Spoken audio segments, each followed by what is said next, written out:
Whoa.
Check once. Check 2 times with what up, internet. We are live, and damn it, Wilfred, you did me dirty. I was not ready for that track. That was fucking sick.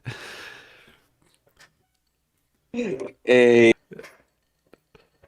Welcome everybody. My name is braV, and I can't produce a podcast. I'm struggling to get this thing off the ground, and god damn it, it's hard. There's so many things, but anyways. We are here with our boy Wilfred, otherwise known as 23 Odd Cats, and I'm super excited. Mostly because I mean, did you hear that fucking song? Like, what the hell was that, dude? That whose idea was that? Yo, so that was actually started by the homie Squirrely Bass. Me and him have been chatting on Discord for like some time now, and yeah, I finally I started spinning like a couple of his songs in my set. Like, they almost kind of became a staple. And he does great sound design and song structuring and stuff. So I hit him up. I was like, yo, like let's do something nuts. And he sent me a bunch of sketches. And yeah, dude, this one, like when I heard, like I think he had like the first drop written. He didn't have like a proper intro. He did have an intro, but I just kind of like expanded on it and then added a break and the second drop to it. And yeah, dude, like we started working on this like early summer, like I think May and June. And I think I played this at Yonderville, but then I like really got to test it out when I played it at a show in Brooklyn, and later on at Elements, and the crowd just loved it, dude. And yeah, since then, this has been like one of my favorite new tracks that I've produced, honestly speaking. Dude, sick. Well, it's a fucking good one. I've heard of Squirrely Bass. I can't say he's been on my radar recently, but I think his name is like really familiar. Yeah, dude.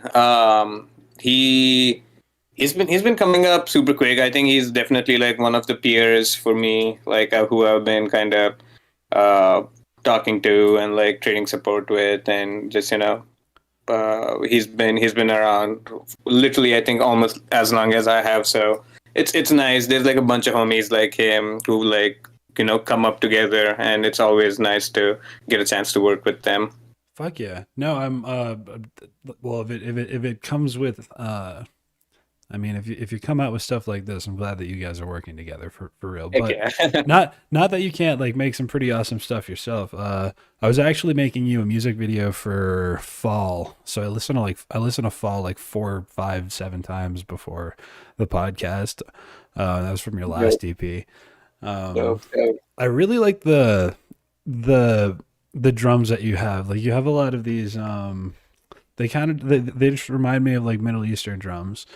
oh yeah, Kind of like dude. gong So yeah, sounds. those are tablas. Tablas are like they're kind of like hand drums, but yeah, they're more as I don't want to say exclusively Indian, but mostly used in like Indian, like you said, in Middle Eastern music, and these are especially used for more of a classical, on the classical side of Indian music, to be honest. But yeah, they just add so much depth when you like pair them with a good growl. Yeah, yeah, they really do.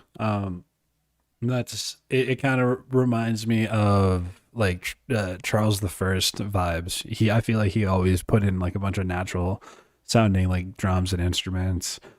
That really got me into bass Thank you, music. dude. Yeah, that's that's high praise, honestly. But thank you, I'll take it. Oh no, that's a compliment. I'm a huge Charles fan. Thank you. Same. Before I get into Elements, I want to ask, which is a festival you played at. I wanted to ask just right off the bat because I didn't get a chance to ask you this at Yonderville where we met. Um, Yeah. Maybe I did, and I was just so fucked up I don't remember. But where did the name come from? Oh, dude. Yeah.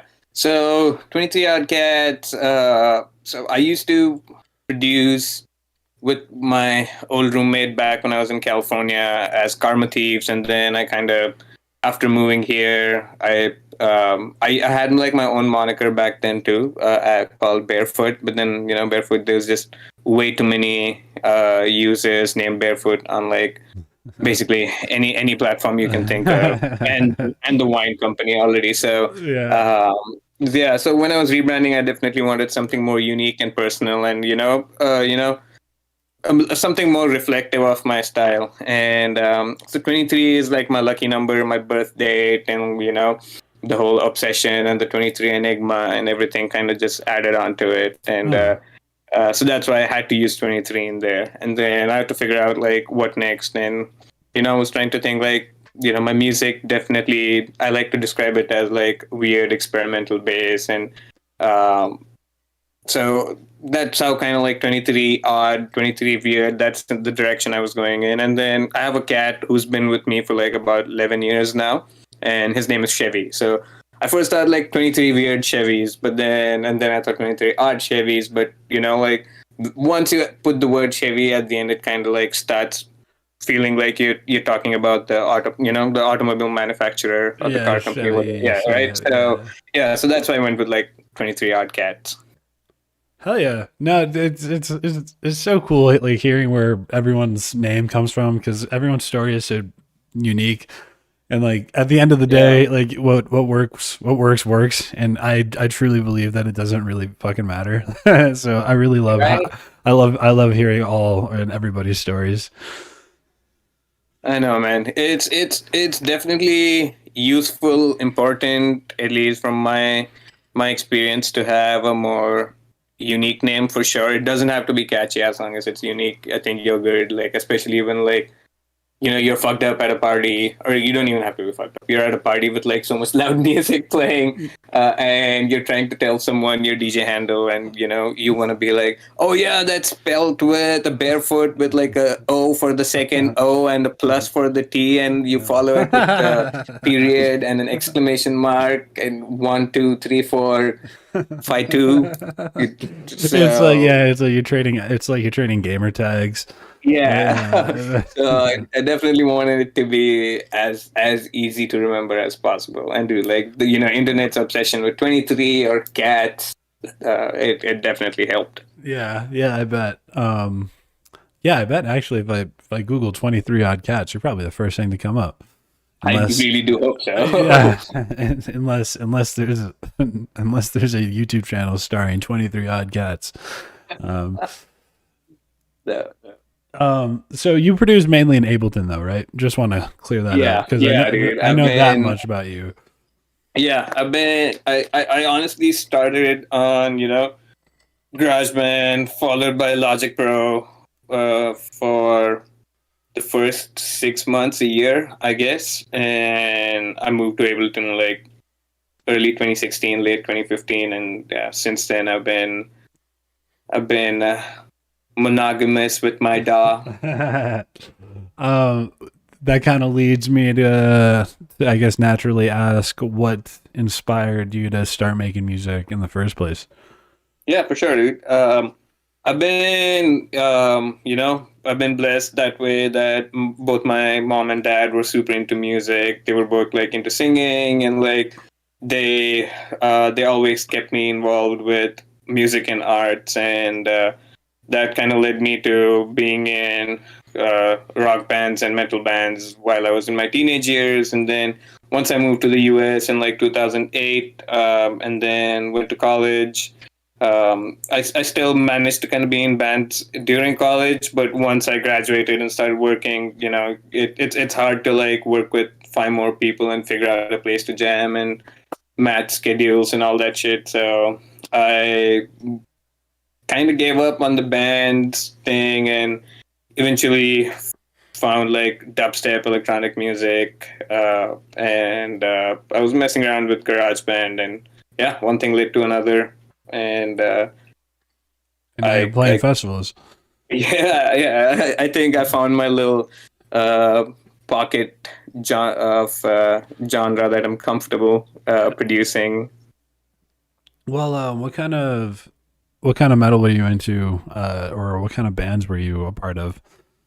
Yeah, I mean, so well, I was into mostly like Sabbath, Iron Maiden, Oh, hell more yeah. 70s, yeah, more 70s, 80s, early hard rock, heavy metal, and of course, like even like Well, what did you I play? I don't know. think Wait, what instrument were you in the? so. I started playing with the bass guitar and just kind of synth, and by the end of it, like we like all of my band, we would like just swap positions, and we all knew each other's parts, and we would just kind of rotate during our sets.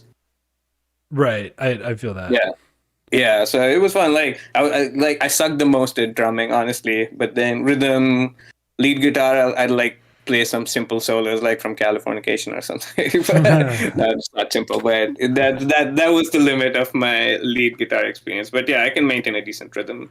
Oh, nice. Yeah, Yeah. I can't do much on a drum set, but I'm handy on a bass guitar because Nice. I played Yeah. guitar for a little bit, or for Sick. 12 years being a little bit, I guess. That's dope, dude. So Nice. so yeah, I mean that's really cool.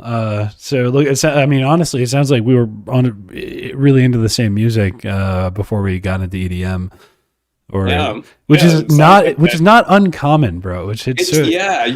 It's so you'd be surprised like how many of like EDM, especially like dubstep community folks are like from metal or post grunge time or scene yeah. or even punk scene, honestly. My first concert ever it was the DC 101 Chili Cook Off. I'm gonna plug it even though it's dead, and it's not it's like never happening again. But it was a great lineup. I think that year I saw Weezer was the headliner, but Oh shit!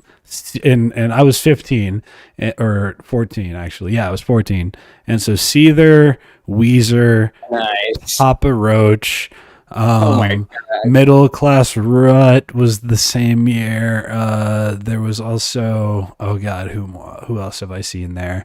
I saw Chris Cornell. Which band? Which? Oh, God damn it! sick. So he was probably doing Audio Slave, huh? At Yeah, that Audio point. Slave. Yeah, I saw him Yeah, doing yeah. Audio Slave. So it was like my roots are really in like rock and punk metal.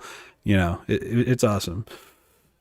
That's Um, so nice to and hear, dude. and Yeah. then I don't know, and then Skrillex came along, and I was like, well, this is kind of metal. Yeah, exactly, dude. Yeah. Yeah, the drum patterns and all that, they somewhere deep down you like connect to them because dubstep drum patterns are so similar to metal drum patterns when you think about it, just halftime. Exactly. And I've actually heard a lot of music, or recently there's this one, I think, new Sensei song that it's probably a few months old now, but it's basically just got like an entire like punk rock intro, and then it just dives like straight into bass. So it's so cool seeing those two genres mixed well, and then it is also cool knowing that, like, for whatever reason we're like the scenes are overlapping. Yeah, it's well, you gotta link me to that song, of course, but yeah, it's always nice to see when people kind of pick up or add elements from nostalgic times, I guess, with like metal, punk, or anything rock and roll in there. Well, I felt like with Skrillex when he first came out, he wasn't really like, I felt like he wasn't really he was sampling, but it wasn't like the same kind of sampling that I feel like you hear a lot more now. Um, like Yeah, I don't know if you can explain that in better words than I can. yeah, dude. I think I think I understand what you're saying. Like earlier, the sampling, it used to be two extremes. It was either super tasteful or like just blatantly copy pasted like the whole section of a song and then just putting drums on top of it. And I think that way earlier material, like you said, especially like Skrillex and stuff, I know they were pretty tastefully sampled for the most part. And now I feel most people are focused on sampling just ad libs than like sampling sections. But again, like no one wants to get kicked out of their SoundCloud. So Yeah, exactly. I'm actually surprised I haven't been. dude, I have two strikes already, so Dude, I'm being like a what? super good guy. Yeah. So I had back before I was 23 Odd Cats, when I was still doing my barefoot thing. I had a Ganja Babe remix which got flagged, and then after I rebranded 23 Odd Cats, I did a what's this, Kanye West and Lil Pump's remix, which was doing so good. And then, like, just when I was hitting about 10K on it, it got flagged. And I was like, shit, okay, two strikes. So no more bootlegs. Damn, bro, that's kind of. Yeah, well, that's why we have audios. wait, Shout wait, out audios. wait. All right, now I want to know. So, what's Audius? Because I'm a SoundCloud junkie. I know that they're like, oh my god, dude, they're so outdated. I love SoundCloud, and they make it so hard. But what's Audius? So audios is yet another, music streaming platform. But the really cool thing is the feeds are a lot more cleaner. You can easily sort your music out, and they have like a tokenized or gamified uh, cryptocurrency kind of. So if you're a trending track, you get like 100 audio credits, Oh, or interesting. if you have like a top playing track, you get so and so audio credits. Or if you've been like a user for X amount of time, you like level up, and when you level up, you get some more credits. And some of these, like, there was times like I think last year or sometime where like audios went up to like almost like I think $5 a piece, and now it's almost at like I think $2. Oh, okay. So Well, what it? yeah, but it's like super super high quality. That's what I love the most about it, especially like when I'm streaming from my phone and no advertisements. So Nice. Okay. yeah, Well, I might have to switch over because, well, not switch over. I think I might just take a look at it. yeah. I've played. I don't know. Like, mostly on my SoundCloud channel, I have mixes, and I've played some pretty popular songs in my mixes, but I've never gotten a strike because I think I put it all under like derivative Creative Commons. And Mm, I don't know, like I've heard so many people being like, "Yo, I got a strike," or "I got kicked off of SoundCloud. Now I'm on Mixcloud." And Mixcloud is, yeah, I hate it's Mixcloud. yeah, So it's rough, especially. I mean, with mixes, I think a mix over 10 minutes long cannot be monetized on SoundCloud, so I think they let you get away with it. Oh, But okay. on singles, like especially if you like, for example, with the second remix, the Kanye and Lil Pump remix got flagged because I had monetization turned on for it, and I was Well, like, "Fuck! How could I have been like so careless?" what was it? What was it? That song? That shitty song? What is it? I You're like. such a I like. fucking Oh yeah, I like. yeah, I'm a quick. yeah, yeah.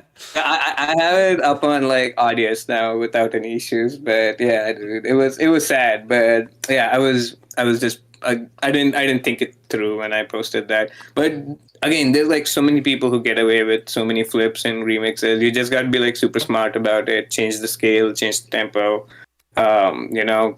Just change Yeah, the root note or that's what. Yeah, something. that's what I thought. I thought you were good if you just like transpose it down one, or like Yeah, yeah. I thought I you were that's good. what yeah. So that's what I did. Like someone once told me, they're like, yeah, just transpose it down like one note and then frequency shift it like just like a minus 20 hertz or something, just a little bit, and you should be good. But yeah, I still got flagged. But But they were since then I've been lying to you. a little more careful. I've been like really like ripping the tempo to like extremes, and I don't want to jinx it, but it's been okay. So.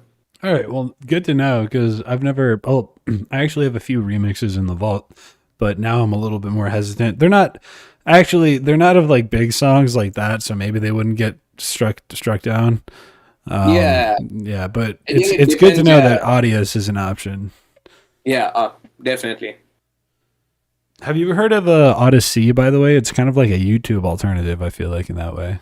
Yeah, no. Yeah, it's also based on blockchain. I think they have their own cryptocurrency that you get rewarded with if you get like good video or like high trending videos. And I think it's becoming more popular now because YouTube is like just like taking people's videos down more than ever, I think. Uh, Yeah. cool, I gotta check it out. Yeah. Yeah. I haven't seen too much music on there, but I wanted to fill that gap. So Definitely. you should check that out. Maybe you could fill that gap too, because right now it's just a bunch of angry YouTubers who have been kicked off of YouTube. So so maybe There was some things which didn't really work as well logistically, but I was lucky. I made it in on the early entry day on Thursday, but Friday was when like shit got really bad and really intense. I have friends who I think some of them took like 4 to 6 hours to get in. Some of them took 10 hours to get in, and but other than that, fortunately, my set was on Saturday, so everyone who was supposed to make it were already in there, and most of nice. my homies did end up making to my set, even though it was at the same time as when Closey was playing the main stage, which is kind of Uh, ridiculous. Like even I would have probably been at Closey's set, but it was so heartwarming to see like all my friends show up for it, and it was awesome though. I had so much fun. I played. So I was opening for the Partica takeover at Elements oh, on very one of the cool. stages. Sick. Yeah, so it was insane. So it was me followed by Curry, followed by Crystals, followed by Gurf, and then Run It. Bad Habit was supposed to play too, but he couldn't make it sadly. So, Damn. and at the end of the night, like all of us went on this massive 3 hour back to back session where like dude, that was I think that night kind of redeemed the whole festival for me personally, at least. Like, it was insane, dude. And these Partica boys were just like so good. Like every track they played was so fresh. Like all the sound design, like everything was so on point.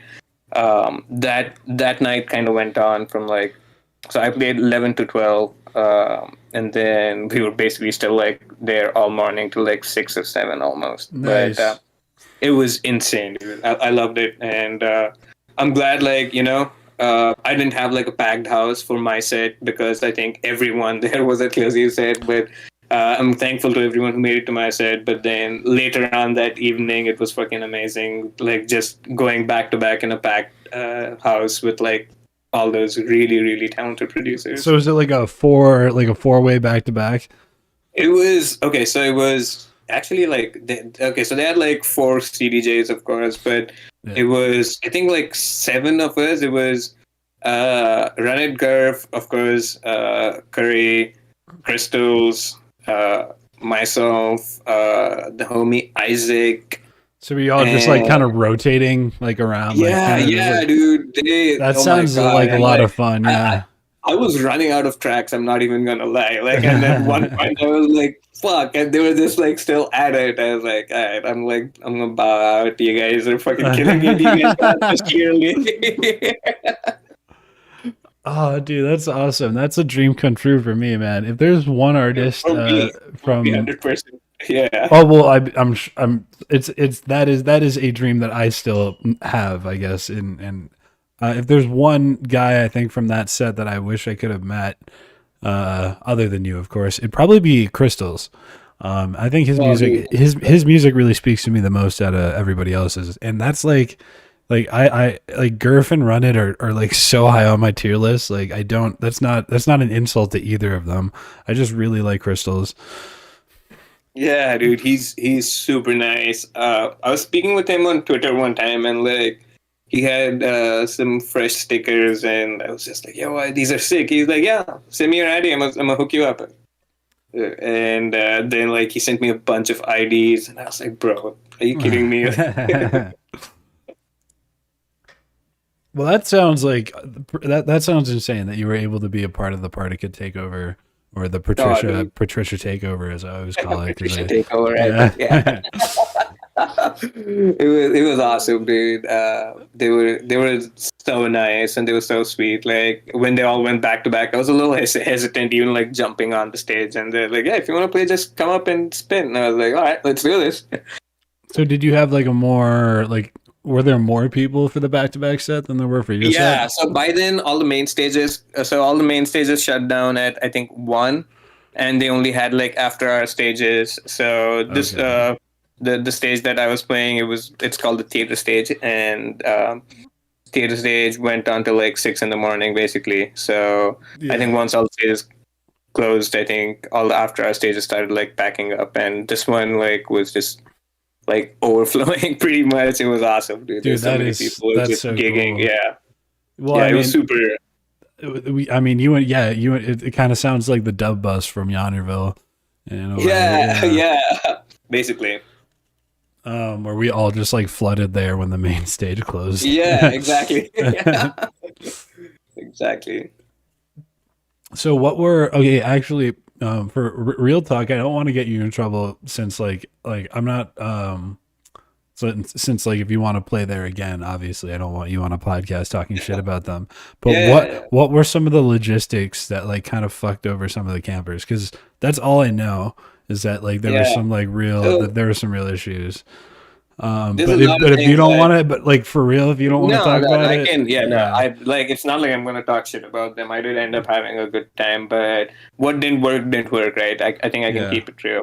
So I think the couple of things that really added to the whole situation. One, of course, the hurricane.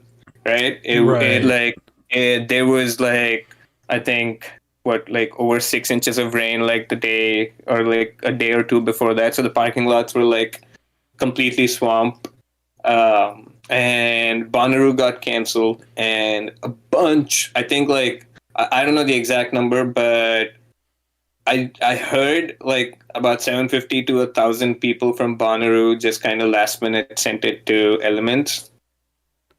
That sounds super out of character. I can't imagine that a bunch of festival Yeah, goers would do that.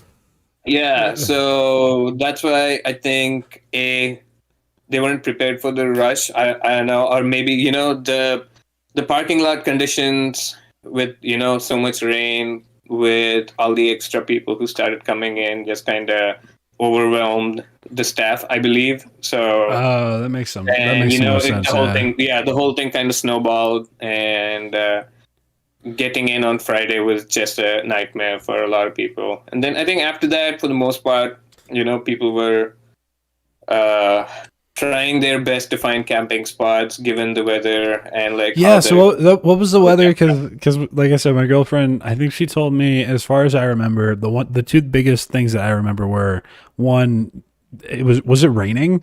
Like was it? it rained like on the day before, and that's why like everything was fogged. Like, Uh, and it like kind of rained one day, so that didn't help. And yeah. all the camping spots were like all slushed, basically. Yeah. So Yeah. Yeah. That's never. that was kind of sad, dude. Like people were really struggling to set up camp, and yeah, one of the nights, unfortunately, like most, like a couple of the water filter stations broke down. I don't know what the problem was, but they weren't functional at the end of the night, and uh, like a bunch of the bars ran out of water too, which was a little Ooh, scary. that sounds Uh, super scary. Yeah, you're gonna. yeah, Yeah. with like that many people, and I remember like all the food vendors were like hella backed up, and I felt bad. Like I know everyone was just overwhelmed. Like I said, the whole thing kind of just snowballed and got kind of a little crazy, but things mellowed out by the end of it. And honestly, like, getting out, everyone, including me and my friends, were kind of prepared for the worst, but actually getting out was a lot easier than we expected. And like, we actually got out in like a couple hours. Yeah, yeah. Survive the water shortage and party. Yeah. Live to party another day. I understand. Yeah. We do what we do for music, man. It's fucking crazy. Exactly. Yeah, dude. So that was Element, but people were great. Everyone like who I didn't managed I to didn't like get a settle down. I didn't get a look at the lineup. So when you It told me was about it, I actually didn't know that you were playing. And then when my girlfriend told me, I was like, "Oh shit! I think he's playing. I think he was playing there." yeah.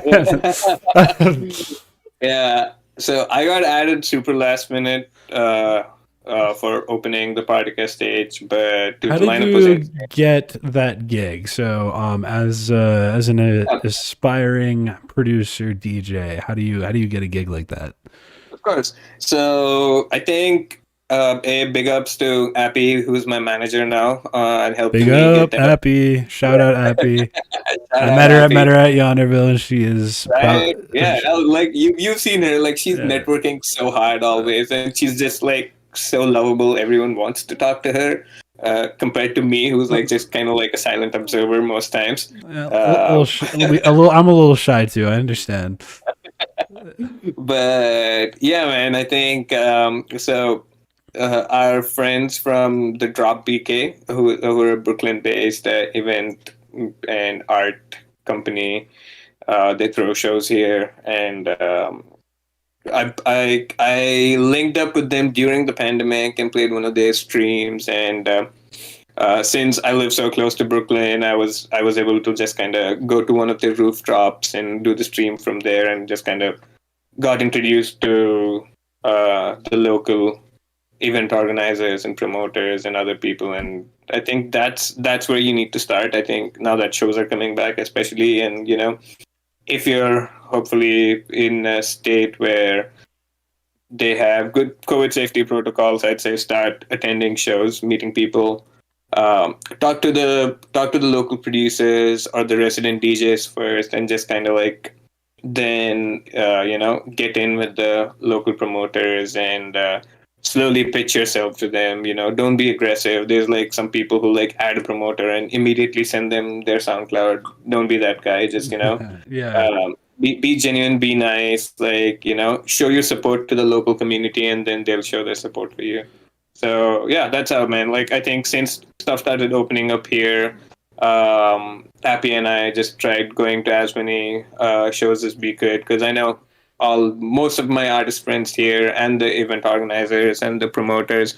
I know everyone took a solid hit during COVID, and they need those ticket sales and streams and stuff. So yeah, just show up, show support, and be genuine, make those real connections. Those will definitely help you get gigs. And so yeah, like I said, so these friends from Drop BK, they were running the theater stage where Partika was playing that night, and they had like a question mark. They had like or basically like a to be announced or to be discussed kind of a thing. to be discovered. Yeah, they had question marks for the opener slot, and I basically actually Appy and I both hit them up on separate occasions, and we're like, "Yo, like, what's up with that opener slot?" And they're like, "We'll let you know. We'll keep you posted." And yeah, I think the week before the show, they're basically like, "You want to open for Partika?" I was like, "Yeah, fuck yeah." That's the only night I'd probably want to play. I mean, I would have played any other night too, but that night was like just so perfect for me to even play my music. Hell yeah. Well, no, for Partica, it sounds like you were the best. I don't know. Your music just like meshes so well with theirs. Sounds like you were a great opener, or at least choice for that. Yeah. It's so similar. I was hoping so too. Yeah, dude. Well, shit. So you got that gig a week in advance, or like a week in advance, because there was a TBA, which I guess normally you would think like, oh, it's so special that we got to wait for this, but but no, they just didn't know who was gonna play, and that shit was you. Yeah, you gotta be persistent hitting up the local promoters. That you can't let them forget you. I guess. Yeah, no, that's a really really good point. Yeah, so I've only had bad experiences with promoters in Madison. I felt like in Madison the EDM scene was, I don't even know how to describe it. There wasn't a huge bass scene, or at least the club I was working at. There were like 4 different venues around town, which was pretty insane because Madison is not very big. But I wasn't really a big fan of the club I was working at as far as like their openness to different types of music. I felt like they were always like trying to play like just rhythm. And I was like, how are you gonna have a club with like only rhythm and dubstep? And I don't know. I actually don't even remember where I was going with that point. I mean, yeah, dude. Finding that niche scene to even, for lack of better words, I'm gonna say penetrate is gonna be hard. So, yeah, but it looks like you're in the right place now, at least. So yeah, well, I went to. It was funny, dude. The night I moved out, of Madison, Minnesota was playing, and it was I moved down on a Friday. And it was a Thursday night. Minnesota is my favorite DJ. He's playing at like a venue near me, and I'm like, holy shit, I have to go. I don't know when I'm gonna get to see Minnesota again. And it's the night before I move out, so like me like moving to Colorado the next day, I'm a disaster. Like it's just like because I went. Oh my god! Yeah, and then well, because I did what I knew I was going to do, which was like get extremely fucked up because it was my last night in Madison, and then I didn't even realize because I thought I didn't think he would be here in Fort Collins because we're not that close to Denver. We're like kind of furthest from Denver. Like Boulder is much closer and much bigger.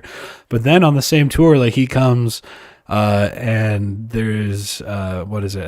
I guess on the same tour he actually came to the city that I moved to. So that was fucking awesome. I actually got to see him twice this year. And he's just like he's been my biggest inspiration for like a few years now. So straight up, dude, he's so talented. I think I would definitely consider him one of the pioneers for like our experimental bass music and stuff. I would label him that too. Yeah. Yeah, I think him, Buku, G Jones, of course. Yeah, G Jones. Oh no. Okay. I will tell you this. I've mentioned it on the pod before. But my all-time favorite set to this day, to be matched, at least in my eyes, was Minnesota back-to-back G Jones back in 2016. They did that once. They've never done it again. And I just wish I had a recording of that night because I swear to God was so insane. The best set I've ever heard. I can only imagine, dude. I've seen them on the same lineups. I don't think I've seen them go back to back. The coolest one is this happened one time in this festival called Emissions in California. It was that's the one. Dude, I was getting Emissions and Elements confused. Yeah, dude. So Emissions is the one that happens in West Coast, in California, in this town, in this place called Belden. It's by a river. It's a really beautiful location. Right. That's okay. I was okay. And then Elements is on the East Coast, right? Or at least further east. Yeah, so Elements is Okay. in Lakewood, Pennsylvania. Gotcha. Okay, that's why I was confused. I thought okay, never mind. All right, continue though. Continue. Yeah. Yep. So one time at Emissions, it was G Jones back to back, Bleep Bloop back to back with Suruda, back to back with Huxley and Stayer. And wait, I can't remember who else was there. But dude, it was the most insane thing ever. And I think there are like some YouTube videos of that set still. Good. Nice. uh so at Yonderville, I mean just talking about favorite sets. Yeah. I'll say I don't know if I think I caught your set. I don't know. Why can't I remember? I think you were still setting up when I was playing. I think I Ah, vaguely remember. damn. Yeah. Yeah. No, Yeah, it was I like guess I super early didn't. into the festival. But at Yonderville, I think I remember Actual Garbage being probably one of my favorite sets, Oh yes. and then my favorite, I think, the 3 a.m. set at the Dub Bus has kind of come like I think it was called Serious George and like whoever his homies were that he was Yeah. like going with, whatever that like I haven't really been able Yeah. to find him or like those songs that he Oh, was he playing. rebranded to Rafiki. Oh, well, okay. Thank you for telling me that, dude. Because Yeah. like that, like I consider myself an experienced raver, and my jaw was on the floor. Like I was like Yeah. I couldn't like handle myself. It was Dude, so cool cool. thing is he's gonna be playing Dub Day Denver. Oh no way, really? Yeah, I think Serious Jorge or Serious George, I don't know what's the right way. Or Rafiki. I think he's coming to Dub Day Denver. Just FYI. Just keep an eye out. Denver. I'm no. Thanks. I didn't even know that. Yeah, thank you, bro. Yeah. But yeah, dude, so some of the late night sets, yeah, I think I remember exactly which set you were just talking about, and we were all hanging out, right? Was it Yeah, that? Yeah, okay, yeah, dude. yeah, Oh my god, that guy was like going so hard. It was awesome. yeah. I'm like, it The was like super low end, minimal kind of, but still like so nicely done. He played I think it was the song that got me. I remember this clearly, and I was like, please. I was like, I know this isn't the drugs. I know the music is actually just this good. He played a remix of um motherfucking F what Tie Dye Kai's Frank song, and Oh, that's my favorite song by Tie Dye Kai. And then he remixed it. He played a WIP or VIP, and yeah. it really fucked with me. Like I don't know what happened in my brain, but I was like it just twisted me and I don't know, it's put me over its knee and spanked me on the ass. It was insane. I had no idea like how to like think about this song. It was a brand new perspective on like a song that I really look up to, I guess. Yeah, yeah, So dude. He was killing it that night. I think right after him or right before that, Dice Man went on, and it was just crazy, crazy night. that was a crazy night. Super cool meeting one of your favorite DJs and then partying with them at a music festival. It's for 3 days straight, nonetheless. Um, Yeah, well, it's always fun. And dude, I think running into you guys was just so epic. I think we had like an amazing squad at Yonderville between you guys and our neighbors. Bursa and Scooby and what Yeah. Cleveland and like all of them, dude. It was freaking amazing. I think, uh, So yeah, it was great. but you did have like a way later set at Elements though, right? Like at nighttime instead of Yes, like yes, 4 yes. p.m. Elements, yeah. I played 11 to 12, and Oh then shit. again, like I was, yeah, in the night, and then I was playing like back to back with the guys. I think that was between like 3 and 6. Nice. Okay. Dude, you're making me want to like hit up every TBA slot I see. Dude, absolutely. Like, I mean, it's like once you're in with the promoters, just kind of like I think I'm at a stage where like I kind of hit up the local team like once a month, just kind of like reminding them like, yeah, well, like you got something or what you got for me, or just kind of be Interesting. like, hey, yeah, like have this new mix of this new tune. I thought you'd like to check it out. Speaking of new tunes, I have a little bullet point right here. Do you have so your latest track is? I'm gonna look at this. It's still a couple of months old, man. I think the last or a month old. I think the last release I did was probably July or August. Well, it's you have After Party, which is your EP, right? Yes, and then I released one track after that. Right, and I actually really liked. I was listening to that track right before I gave you a call. While I was like setting everything up, and I really like it. I think it's like a different, like really different direction than After Party. Like Yes. it seems much more in your face. Yeah, so I think I was writing After Party during the pandemic where I think I don't know how to put this, but not in a bad way, but during pandemic I definitely got a little more sensitive, I guess, and the sensitive side in me wanted to kind of work on more cohesive, beautiful music. And when I was in that zone or that phase, that's like I would say basically like last fall and winter. That's when I finished writing all the songs for After Party.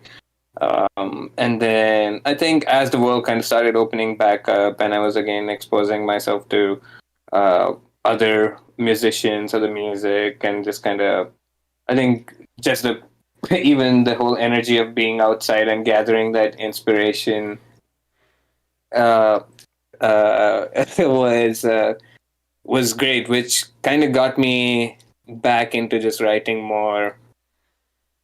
I don't want to call them bangers, but like not really down tempo, mid tempo stuff.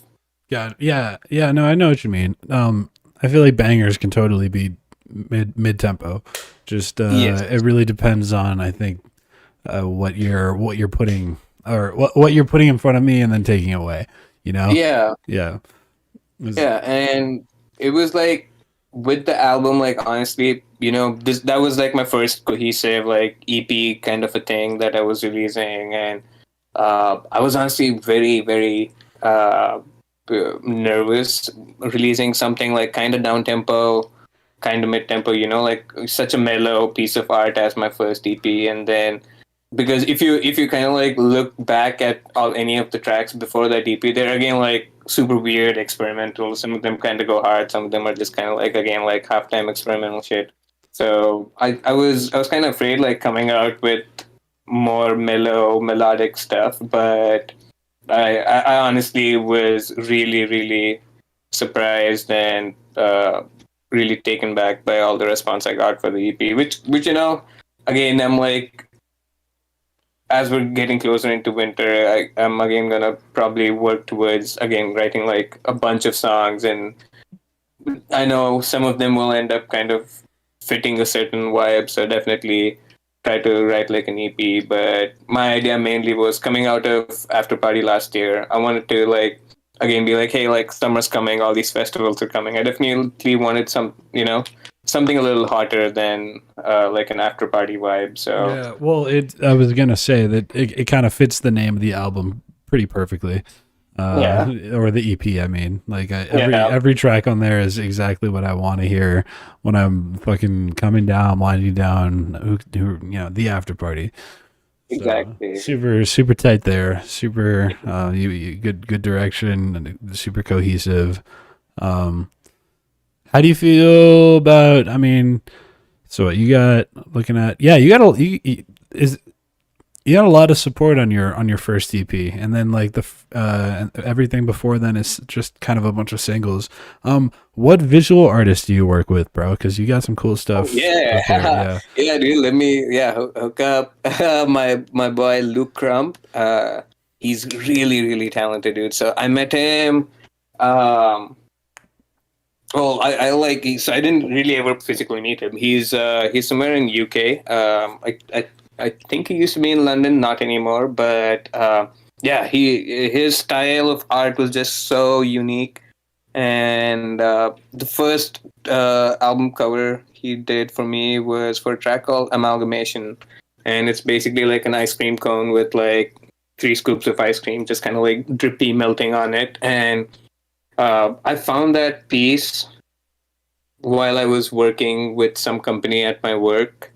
And once I got that piece, my wife was like, "Yo, I think this is like going happy, happy. Like this is gonna be like the perfect album cover for for your next single." I was like, "Yeah, actually, that makes so much sense." So I emailed him. I found his email and I emailed him. I was like, "Hey, like I want to use this for my album art," and he was like, "Yeah, sure, do please." And once that happened, like I just kind of hit him up for the next one and the next one and the next one, and then I was like, "Yeah, like." Are you okay with this being a thing? And he was down.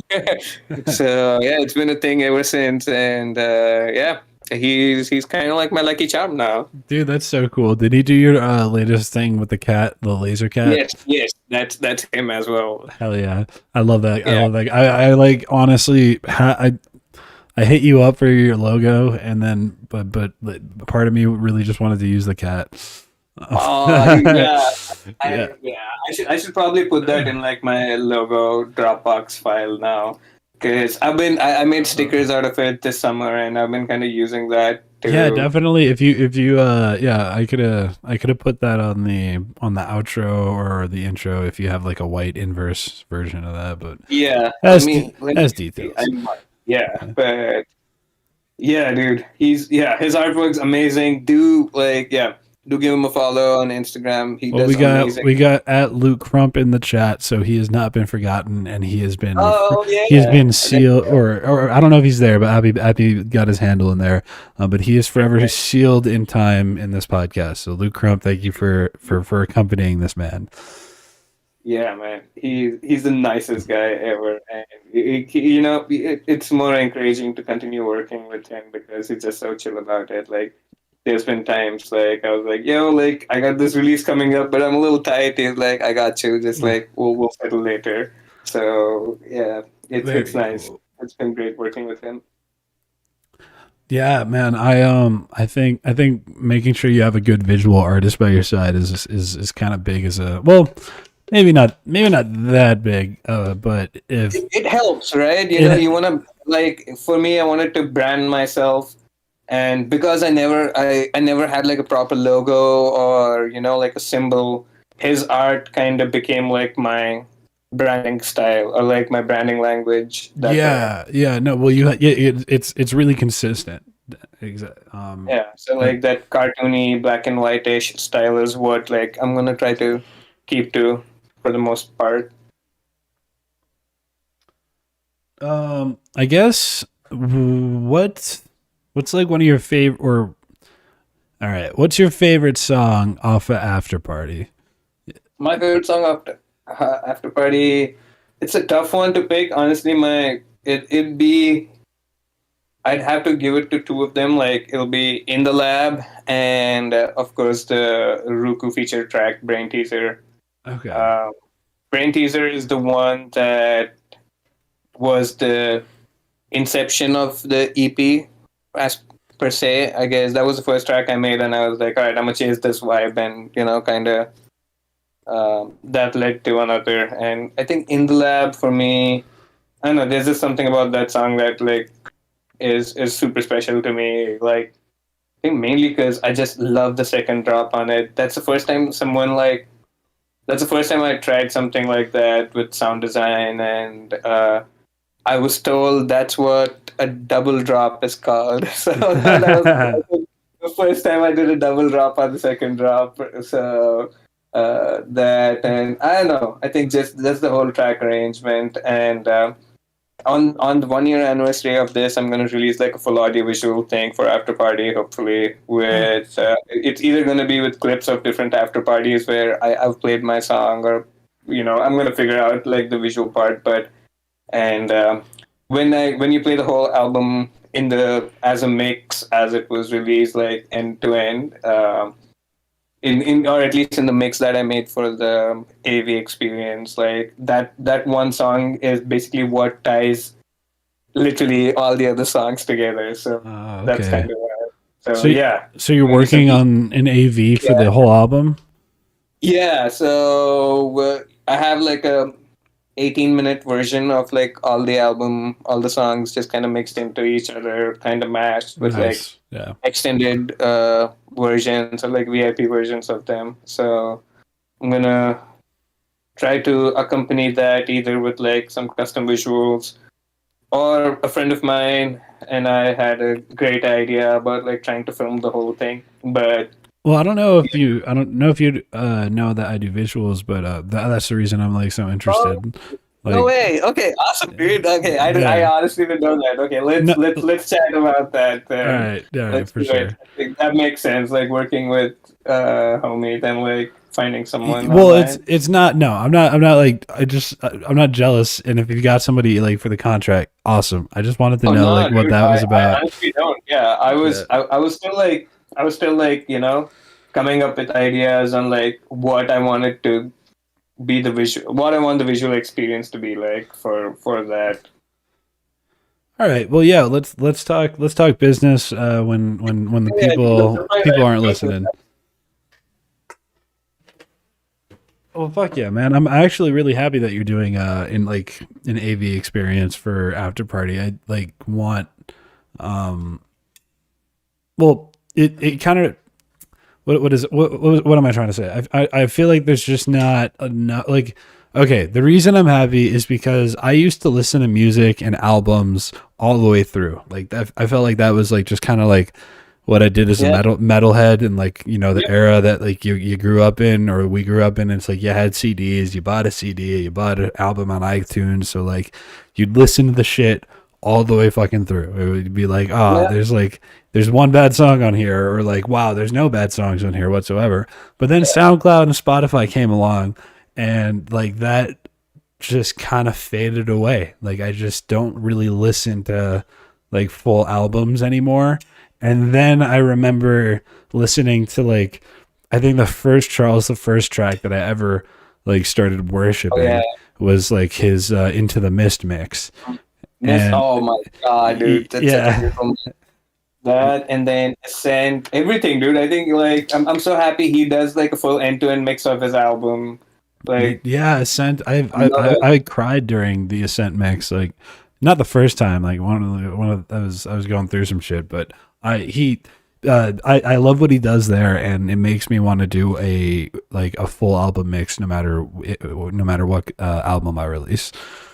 Absolutely, dude. I think it should be on like a to-do list for most musicians, in my honest opinion. Like writing one cohesive end-to-end piece. Like if and when time permits, like if, I think all musicians should definitely give it a go, just to like have full creative freedom on it and just kind of like let go and make something. So I guess now that we've simped over Charles the First, not that he doesn't deserve it. Um, what's so aside from your baby, Ableton, sorry, Appy, Yeah. there's do you have like a favorite VST or like where do you feel like you found your sound? I like Um, is there like a drum rack like a certain plugin that you just love to use, or are you always experimenting? it it's mostly just operator for me. Hell yeah. It's That's the correct answer. Um, Yeah, and honestly, big shout out to the homie Jacob, who also makes music as Moniker. If you don't, please go listen to his music.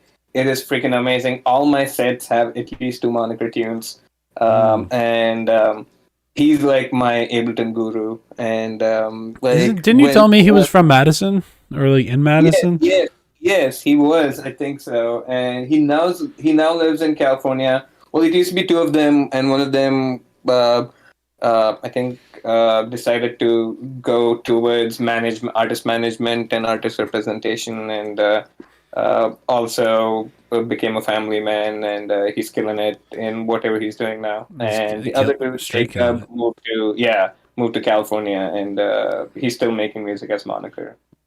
Gotcha. Like a little Guns N' Roses situation going on.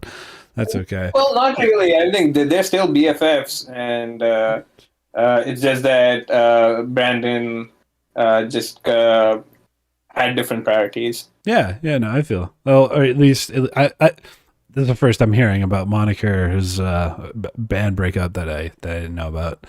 Um, Yeah. Well, yeah. yeah, Yeah. He still, so Brandon. He's the guy who went and managed. He still represents Jacob as his manager, and mm, yeah, they still like take holidays together and shit. It's just that he's in his dad life now. gotcha. Yeah. Yeah. Well, I'm just trying to have fun here with my words. I'm not. Yeah. Yeah, but yeah, so Moniker Jacob was the dude who got me deep into Operator, and like when I like had like the few production sessions I had with him, like I just learned so much, and that's how I've kind of been like a Operator simp, I guess. That's why since forever. And lately, I've been messing around a lot with Wavetable on Ableton, which is again a lot similar to what Serum would do. So my main sound, my main inspiration, I'd say, is like my like Kind of I'll always straight start with Ableton yeah ish. yeah Operator first, and then Wavetable, Serum, one of those two. Dude, I remember when Wavetable came out. I don't know which. I think I still like Serum better, but I really want to like Wavetable better. I don't know. Um, So if you already have Serum, you honestly like it's not gonna add much more value. It's basically the right, same. but if you don't have Serum, like then yeah, And yeah, if you don't have Serum or like yeah any other like proper synth VST, then dude, Wavetable is beautiful. And there's even like some more things.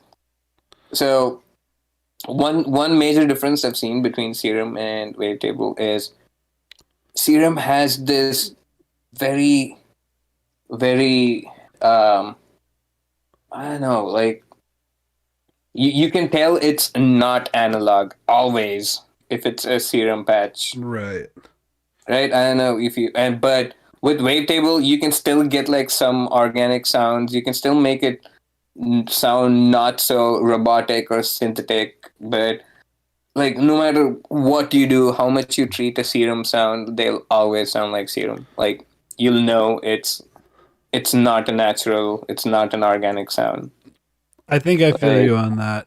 yeah, And I feel like a part of that is just because of you have a lot more control with Wavetable, sort of like you can put in the curves, or you can control the what is it? You can control the effects. I think a little bit better than you can if you're working with yeah, Serum with Ableton. Like you yeah. can, I yeah.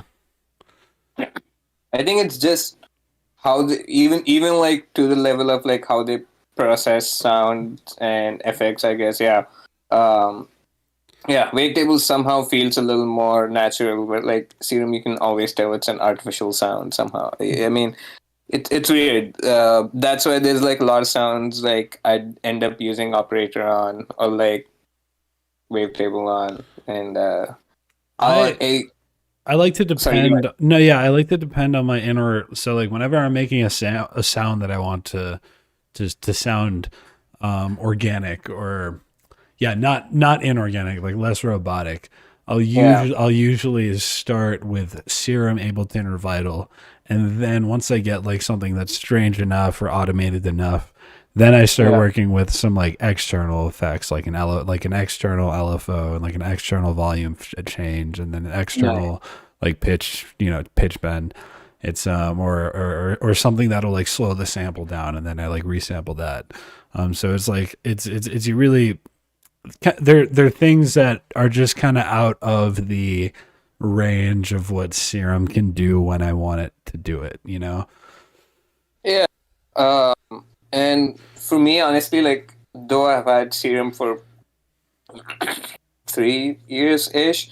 There's still like so much about Serum that I feel like I don't know, and Yeah. Yeah, you somehow gotta I feel a learn. lot more, just a lot more comfortable just doing whatever I'm doing on native Ableton stuff. So I the only like the only VST I use is Serum once in a while. Oh, dude, that's actually really sick. I'm kind of a VST sample junkie. I was talking about this with the flute. Like, I literally have, like, I'll collect like a bunch of VSTs I'll never use, and then I'll like I collect a bunch of samples, like thousands of sample packs and yeah shit. Yeah. yeah dude. I honestly even so I did the whole VST thing and I realized like I produce on my like 2015 MacBook Pro. So there's not like I mean it has good RAM. I think I have like 16 GB RAM. So but still like when I pull in too many VSTs like Ableton just kind of starts like bitching out. So that was like my first thing. And then like honestly spending time with like some of my producer homies and just some YouTube tutorials, I realized like dude I can do like half the shit without any of the VSTs I use. And I realized the only VST like I honestly was using was just Serum. So I kept that. I don't use any reverb serums. I use Ableton Serum. I'm sorry, yeah, Ableton's reverb. Um, and I use like some Max for Live tools, which have been super helpful, like Max for convolution Live reverb. is sick. Yeah, yeah. Yeah. I just Uh, discovered that one. Yeah, and they have like a sequencer you can use on there. They have an LFO tool. Now, like on Ableton 11, I think they moved the LFO tool into like Audio FX default, so which is beautiful. So I might actually bite the bullet and get Ableton 11 soon. But yeah, Max for Life, dude. Yeah, I use the pitch drop a lot on Max for Life. I think like 50% of my songs have a pitch drop in them somewhere, like either hidden or like very prominently for like a pre-drop pitch drop. But that and recently someone like not recently I think like a few months ago someone was telling me like there's a sequencer in Max for Live. And wait, I think it was Jacob Moniker. He was the one telling me about it, I believe. But um yeah, and once I saw that I was like dude, this is like so much fun playing with the sequencer. It gives you a different flow when you're using a sequencer as compared to like actually putting in MIDI notes or using an arpeggiator. But I can't put my finger on it why, but it does. So which has been a lot, which has been super fun to just kind of play around with, and I've been using a bunch of that. And I think oh lately I saw a bunch of people talking about like using a 6x8 timing grid on Ableton. I used to always do it on 4x4. Uh, but then earlier this year, I was talking to one of my friends. He based himself. Oh shit! And Yeah, I don't yeah, know yeah. him personally, but I have him Yeah, in his my music's freaking library for sure. amazing, dude. We have a collab we've been sitting on. I can't wait for it to come out. But he was telling me like just produce an 8x8 so that you have more space to work with and more gap, and that way you can like actually add more smaller details into better fills and percussions and things. Oh, And, you said 8x8. I thought you said 6x8 at first. yeah, no. So I went to 8x8 from 4x4 like that, and then in the last couple of weeks, I saw like I think Yeti and Whiskas and even someone else post about like producing on 6x8. So I tried pretty. I've been kind of just trying my hand at like producing on 6x8. So every once in a while, I like try to change something drastic in my production workflow just to shake things up. Yeah. Um, yeah, so this is something I'm trying. I think for a few months, I was always I put myself into a tiny box where I was like, I'm not gonna use any hi hats, or I'm gonna use only operator to make any of my percussions, and like just had like sine wave shakers or like sine wave hats and like one of those things. And Yeah. yeah, so my latest experiment now is in like producing on a 6x8 grid, and it's good. Like you get some like interesting results from it. But honestly, like the the science behind it or the music theory behind it, I still don't understand. So I might Yeah. not do this for too long. I'd rather just like switch to a triplet grid and use a triplet wherever I need to, It, than like try to struggle my way around the 6x8 grid. But yeah, it is a good thing to shake up your workflow once in a while and put yourself in an uncomfortable situation, which was actually another cool thing that someone was telling me about when I was collabing with them. They're like, "That's why I love collabing, bro, because like you go to someone's machine and you're like, oh wait, your full workflow is different. Like you have your samples arranged different, or like someone likes to work in clip view versus arrangement view, or like they just have like a different version of Ableton, or it could be anything. But yeah, that working with other musicians always kind of gives you that opportunity. But yeah, since I wasn't like collabing with too many people, at least physically, I started putting myself into boxes, or just kind of putting myself into these kind of situations to um, try new things out. I think that's very smart. The part of the I can't produce at least goal was the YouTube goal. I can't produce has been a few things, and it's evolved into a YouTube channel. But like most of what I do on the YouTube channel is like I try and limit myself to like a specific song or a specific VST, specific Max for Live thing, specific. It's like I'll really just try and limit myself for like what I'll call an episode of me trying to produce music on camera, and Nice. it's yeah, and it really helps you just like realize that, oh, you know what? Unfortunately, this is all music. And it's like if I don't like what I'm making, like it's up to me to fix it, because to be honest, you can make music with just about anything. Like Yeah. it's really all it's kind of up, it's kind of in your hands is what I've learned. And it's kind of what I've learned is that it's actually more about limiting yourself than it is about like being a masochist and getting all the resources possible. It like kind of keeps the soul alive, in my opinion. Yeah. And, you know, it's always fun to make music. It's a freeing experience. Not just music, anything creative, and challenging yourself once in a while, like you said, like just kind of focusing on one thing, or uh, having a end goal to sessions sometimes helps a lot. To again, perfect segue. If you had to describe your sound, or like maybe your goal for your sound, what do you think it would be?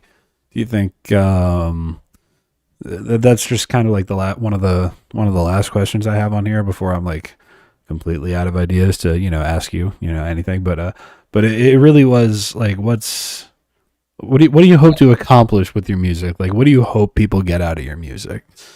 Oh, yeah. I think my my personal my personal idea behind making music is I want to express these ideas that I have in my head and be able to have as many people listen to them as possible. Hopefully, travel around the world doing that, but at least, uh, have oh yeah, just basically get my music out there, have as many people listen to it as possible. And what I would want others to also get out of it is, if I did it, I think anyone should be able to do this. Don't be afraid to put your energy out there and go for what you want to, I Absolutely, like yeah. I was super nervous about so many things, like posting my first whip, like sending it to the first producer, or like posting my first track on SoundCloud, because you follow all these musicians who have like numbers in like tens and twenties, thousands, or like sometimes in millions, and you're just like, wait, do I even do this? But I want, if anything, I would like people to look at me as like a small example to at least go for that initial steps without doubting yourself, and believe in yourself, and chase your dreams. Hell yeah. Well, I think your music among, I mean, our genre that we found ourselves in really is about freedom, and being able to break out of your boxes and your like preconceptions. So Exactly. yeah. So I think that fits very well, and I think you're doing or at least anybody who's going to come across your album, I think they got a good chance of getting that from your music, because I certainly did, which is why I reached out to you, and which is why I was like fucking over the moon when I like met you in person. I was like, no way. Dude, thank you so much. It's really humbling, and just the just the fact that you somehow happen to recognize me and you enjoy my music. That honestly like made my day that day at the Underworld. And yeah, and thanks to you, now hopefully a few more people will get to listen to my stuff, and uh, I really appreciate what you're doing for the community, and setting up these podcasts, and all of these things, and all of these things help every artist. Yeah, that's So thank you. No, yeah, thank you. I really I just wanted to see more good music in the world. I felt like this was the only thing I could do. So I did it. If Discord's free. So Discord's free. I think OBS is free. What is it? SoundCloud. I got to pay for that shit. But other than that, like, yeah, no, man, it's, I feel like what I'm putting out is just what I wish I had when I was starting out in music. And like when I was and honestly, like I've had gigs, I've played at some festivals, but I don't really have an EP out or any single tracks. So I feel like I do have a few bridges to cross still when it comes to my music career. But I've learned so much just by being able to talk to people who are, I mean, so far ahead of me in their journey, whether or not it be in the music industry or just like, I don't know, like Ableton production wise. So, yeah, that's all I'm doing. I'm just trying to have conversations with people who are a little bit more knowledgeable than me, and I'm just slightly more knowledgeable than anyone who's just starting. Like I genuinely feel that when you said if I can do it, then anyone can do it. That's why I named the show "I Can't Produce."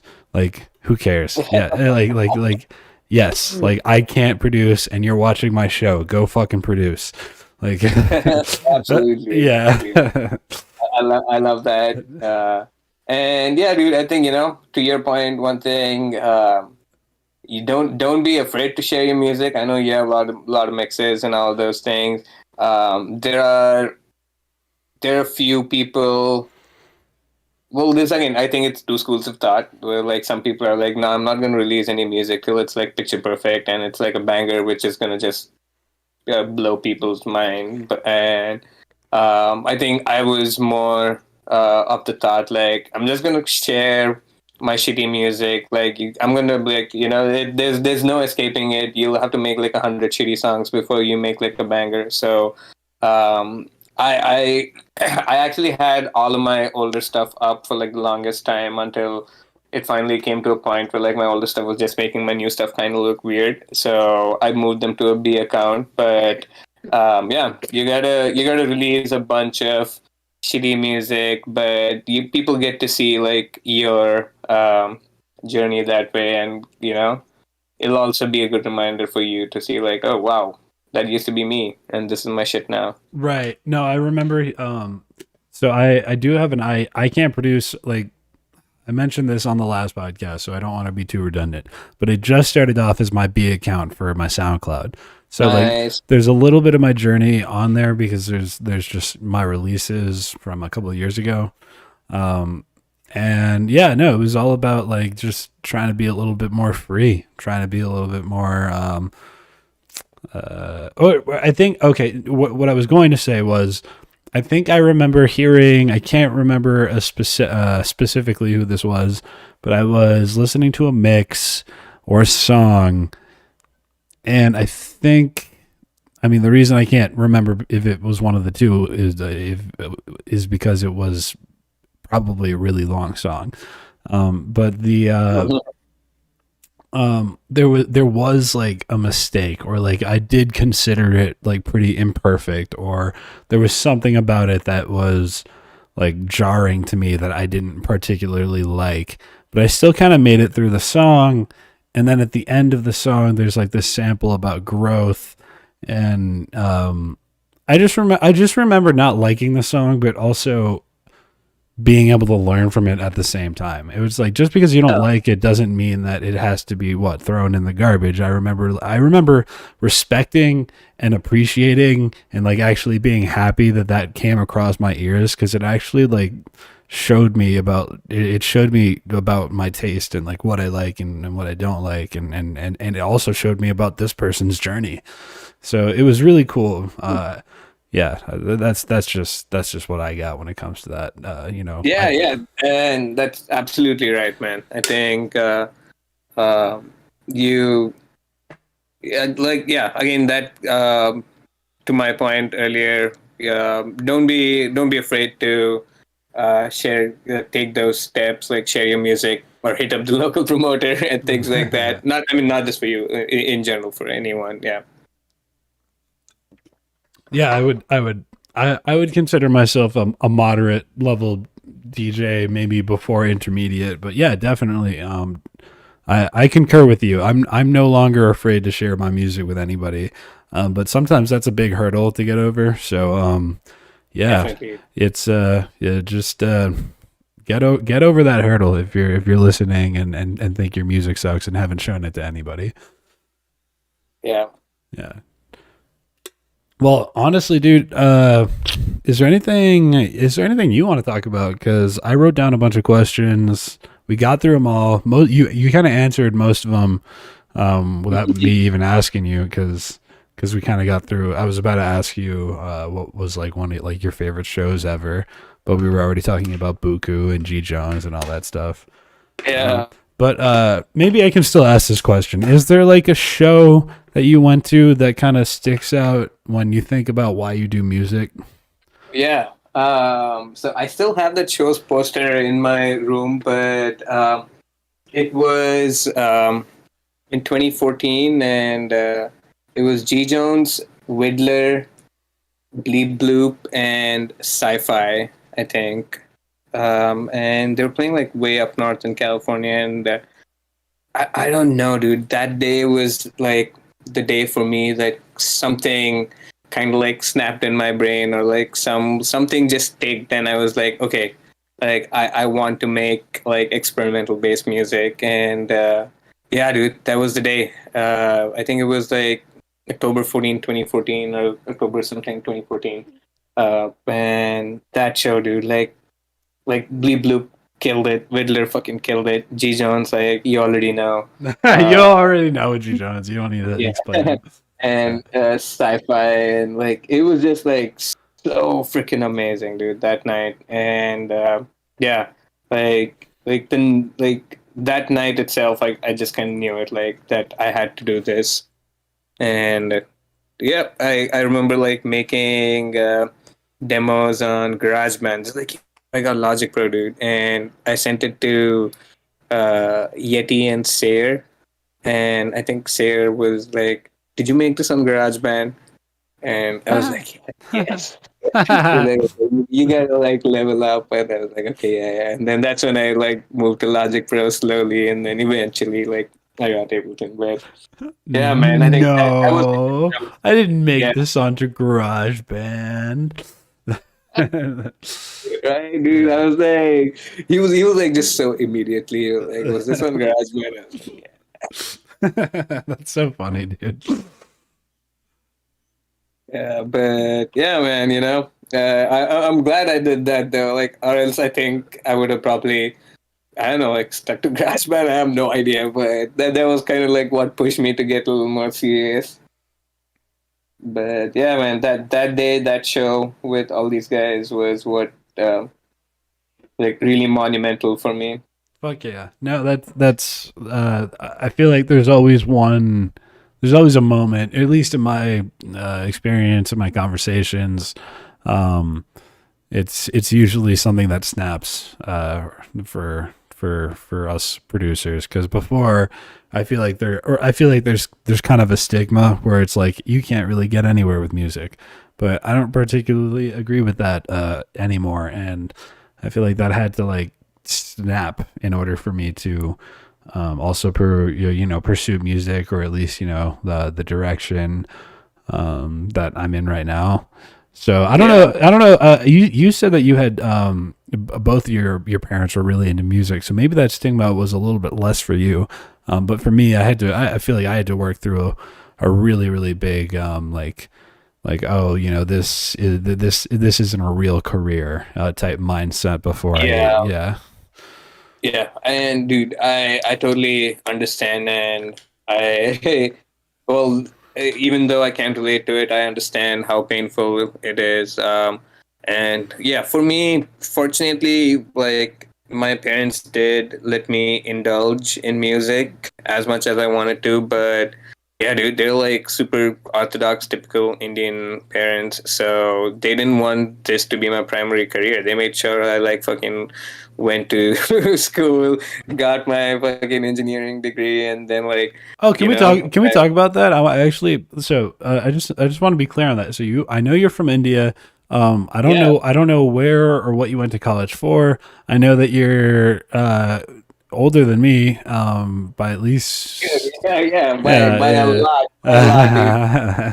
So, yeah, so all right, so yeah, dude, I'm born and brought up in India, and I moved to California in 2008 for my master's in computer science. Whoa, Uh, shit! Wait. Did you get? I don't know what the that was when you came to the U.S. that was yes, that was the year I immigrated to US, Oh, okay. and I have an undergrad, so I have a bachelor's in computer oh, science. nice, dude. That's sick. Yeah, I did my bachelor's in India. I moved here for my master's. I moved here as a student on a student visa. And then it took me like about 3 years ish to finish my master's. And then 2011 December, I graduated. I was looking for jobs until I think mid 2012. That's when I got my job. And then I was in Austin briefly and moved back and then moved to the Bay in like November 2012, and I was there till 2018 working and moved to Whoa, New York. so what part of the Bay? San Francisco, Berkeley, Oakland? I lived in San Jose, followed by Oakland. Oh, dude. Well, Okay, Alameda. I got hella family in Berkeley, and I just said hella, so I'm not kidding. Yeah, dude, that's so that's so sick. Uh, Yeah, that's like a dead giveaway for anyone who. yeah. And yeah, people at my office like made fun of me so much for like the first 1 year almost because like I was using hella so much. No, it's not because you were saying hella. It's because you were saying hella. Yeah. Yeah, it's funny. And yeah, I think 3 years in New York now. I'm kind of overusing hell. Not over, but I don't use it as much anymore. I guess. I Uh, I use it. I use it. I started using it as a joke because most of my family I would just everyone go. did, dude. Everyone did. Everyone did. Yeah, I know. It was always a joke, and now it's not. Yeah. Oh man.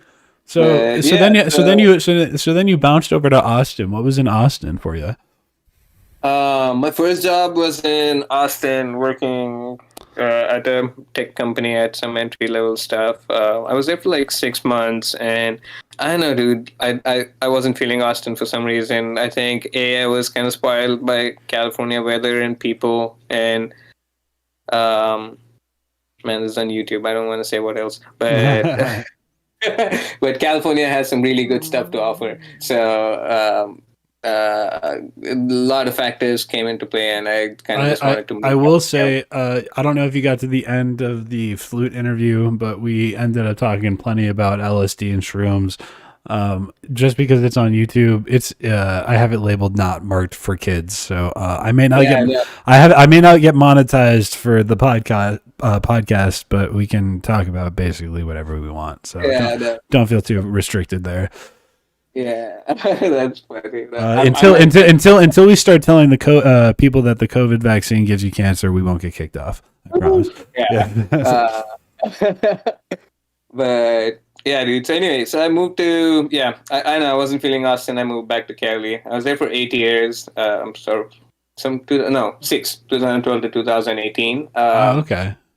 Yeah, I was in Alameda for about 3 years, San Jose for about 3 years, and 2 years I was just kind of like moving around. I was in Union City for some time, and then San Ramon and other places. But yeah, and then moved to Did you just brush over Panama? What did you say? no, San Ramon. I'm sorry, Oh, not okay. I thought you San Ramon. said Panama, and I was like, oh, I okay, know yeah. that would be Well, cool, but I wish. And yeah, man. And then again, work moved me to New York. Well, my office used to be in New York, and then I lived to New Jersey. I live in Rutherford, New Jersey, and so yeah, yeah. it's Wow. been nicer here. But yeah, the whole thing was like I said, having like super orthodox Indian parents. It was always kind of like they were never they were never into like they were okay with me working on music, having it as a hobby but not as a career. So Yeah. I just set myself up as a software engineer. So well, that was like I wanted to be an automobile engineer, honestly, but I couldn't get into a good school, or at least the school I wanted to go to. So I ended up going for software engineering. You said And what? yeah, Wait, what was the first one you said? Auto engineering? What?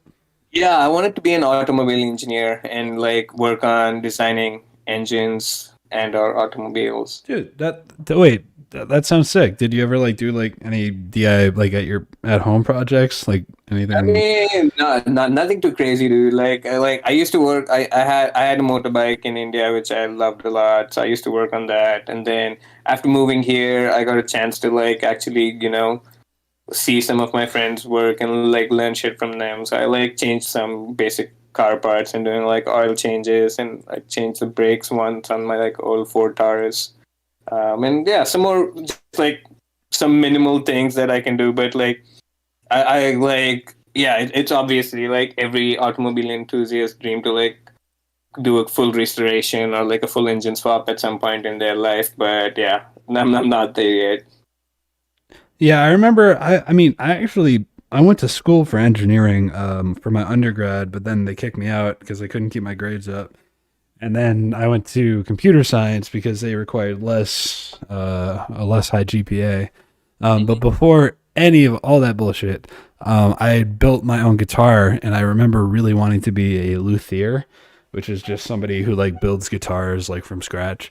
So I really Dude, want. that's I wanted to work. Oh, sorry. Yeah, I wanted to work for like PRS or Gibson or Fender, and like I don't know. I was super into that for like 2 years to 3 years for it. I think yeah, I'm still into it. I know all the terminology and shit. oh, dude, that's so sick, man. Like, did you plan to follow up on it at some point? Dude, maybe one day, man. It's like it's so funny. Every like guitar repair shop I go to, it's like I'm doing it because I just like don't have a garage to work in anymore. When I was a kid, I like had like a garage where I could build my shit. Yeah. So I don't know, like if I end up needing a part time job, which is possible but unlikely right now. Maybe I'll look into some luthier work. That would still be. I mean, I guess ultimately that would be my retirement plan is to just like be able. I'd love to learn how to build a cello. Like that sounds sick to me. Oh my god, dude, that's a beautiful instrument. My sister played it for a while, but I don't think she does anymore. I love the cello though. I'm a fucking bitch for the cello. Oh my god. Yeah, they're freaking amazing, dude. That's so crazy, dude. What? So you said you built guitars. Have you built anything, or have you Yeah. tried anything else, like a banjo, a mandolin, or? No, no, just I just did the electric Fender Strat guitar. I built that Nice. when I was 15. I like finally assembled that and put it all together. And then I started working on a different Ibanez, like more of a shredder guitar, like Nice, dude. I had a Schecter for some time. fuck Uh, yeah. And then I went to college, so I got moved to the Midwest. The first guitar I built is my baby. Like I perform with her. I practice with her. nice. But she is like there's cracks and there I don't know. It's a sick design. It sounds great, but it's clearly like Yeah. not professionally made. But hell yeah, it was made in a garage, and then the Ibanez, like the shredder guitar, never got finished because I went off to undergrad. So now I'm thinking about like trying to get it finished, or at least trying to get somebody, or get it out here to Colorado where I can like maybe finish it.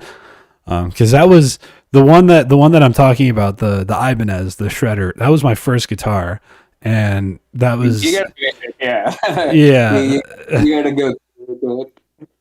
So I gotta finish it because it was my first. Yeah, it feels wrong, kind of not having it. I feel you, man. Yeah, but dude, that's insane, man. I'm glad you do want to finish that, and that's like probably some of the most unique skill set I've had in any of my friends. So that is so nice to know someone who can build their own guitar or Oh, build a that's guitar from oh point. fuck yeah. Well, let me. I'll send you a picture of my guitar when we're off stream and whatnot because I think you'll like it. It's dude, I was 15 when I built it, and I look at it now and I'm like, this was meant for drugs. I did not do drugs when I was 15. Just for the record, like I wanted do you know Steve Vai? Yeah. Yeah. Okay. Do you know his line of like swirly painted guitars? Okay. Yeah. Yeah. Yeah. Yeah, Oh. yeah, Okay. yeah. Okay, so Yeah. I I was can I was 15. I love Steve Vai, and I was like, I He's a can't legend. I can't afford and like his guitar, which was like I don't know $2,000 or something like that. So I just like painted my own and like learned how to do that. Yeah, so that's what I did. Oh no, dude. But he is a legend. I heard you. I just was talking over you. Yeah, no, yeah. That's fine. That's so sick, dude. It's so cool that we were into that. Yeah, it seems like we know a lot of the same music. I'm a quiz you. How about Sublime? Do you like Sublime? Well, I did kind of get more into Sublime after I moved to Cali, and Oh but yeah, because it's on I started listening. every homeless person is probably singing it. No, but in back when I was still in India, it was mostly, um, yeah, it was all still like 70s, some 90s stuff. Like I was heavy into Nirvana. Like I have a little Nirvana tattoo, and then even my after party EP cover. If you pay attention, there's like a Nirvana smiley cat poster on the wall. Oh shit! No, that's so cool. No, I'm looking at it right now. Yeah. uh, Dude, wait, dude. Oh, that's so cool. I love this. yeah, I had to drop a Nirvana reference in there. So Nice. yeah, man. So I was super into Nirvana.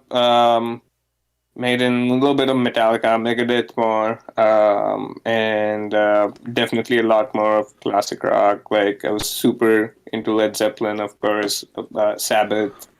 Um, who else? And then I think as I kind of got older, I started listening to like a little more heavier stuff, newer stuff. I started listening to like more of Rage Against the Machines, and I think the most I kind of kept up with was like Slipknot, and then kind of after that. I don't know, dude. I could be wrong, but I didn't like even find as many like good heavy metal bands. Coheed and Cambria, maybe, but that was about it. Yeah. Yeah. No, I remember. God, who was I into back in the day? There was, I mean, classic rock, Led Zeppelin. I'll listen to anything. Jimi Hendrix, Pink Floyd, obviously, but like I was actually really into anywhere from like Slayer to Pantera to fucking Yeah. I don't know. System of a Down deserves the biggest Oh, shout out in my dude, mind. I yeah. think like. I mean, up there, they top Rage Against the Machine for me. That's just Oh, my for opinion. sure, dude. For They sure. they Yeah. just in I talent and in message, in my opinion. I know, man. I can't wait for their full reunion tune, and same with Rage. Honestly, I didn't know either of those were happening. Enlighten me. dude, I did get my Rage reunion tickets already, and I heard System of a Down will be doing a uh, reunion tour. But yeah, the Rage reunion tour is actually 2022. But yeah, they already had tickets on sale, and they were like kind of cheapish. Sheesh. I was like, "There's no way I'm ever missing out on a chance to see Rage Against the Machines." Yeah, well, shit, boy, you just got me interested. All right, cool. So Yeah, and they're touring with Run the Jewels. That's so. Wait, Rage the Machine is? Yeah, they're touring with Run the Jewels. That's pretty awesome and hilarious, Yeah, and I wouldn't have expected that. yeah. Dang. Actually, no. That's fucking sick. Like they That's have pretty like sick. like yeah, they have like 3 collabs with that guy now. So at this point, I feel like Rage Against the Machine is like what Run the Jewels would have been 20 years ago. Like more or less, yeah. yeah. They all have the same vibe, at least in terms of the message behind their music, I guess. Yeah, no, most definitely. What is it, Killer Mike? Like yeah, Yeah, dude, he's such a G. he's a G, bro. And he's a genius, bro. I love his He lyrics. I is love it. Yeah. absolutely. So that sounds fucking sick. And I never saw System of a Down live. They were never at those rock events that I was telling you about. So Yeah. shit, if they're doing a reunion tour, I would totally go. Yep. I think that's what I'm hoping. Or I could be wrong, but I hope I'm not wrong. Yeah, I hope you're not wrong either. I'm gonna hold you to it. Quote everyone. Quote 23 Odd Cats here with the System of a Down reunion tour. Oh man. But yeah, dude. Are you planning any other shows or festivals for winter or planned anything already for next summer? Not for next summer. I was actually I wanted to release an EP on my birthday, and I have actually Wait, have. when's your birthday? Wait, what's up? When's your birthday? About exactly 5 days ago. So Wait, no way. yeah. No, it's not. It's not out though. So that's the thing. So the move kind of slowed me down, and I have an EP lined up, but I'm basically just waiting to run it through a few friends before I actually release it. I really want it mastered. I'll probably maybe I'll master it myself, but it's not too worried about that because of the genre that we're in. Like if it sounds good, it sounds good. Um, but yeah, man, I'm definitely working on on having an EP release. The working That's name is K-Tard, but it's subject to change. So hold me to that yeah, one. yeah. Yeah. Send it across, man.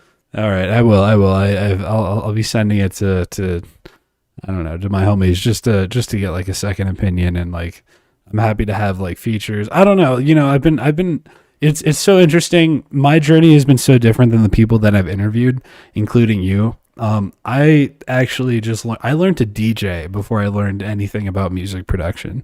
And so Yeah. I wait, go ahead.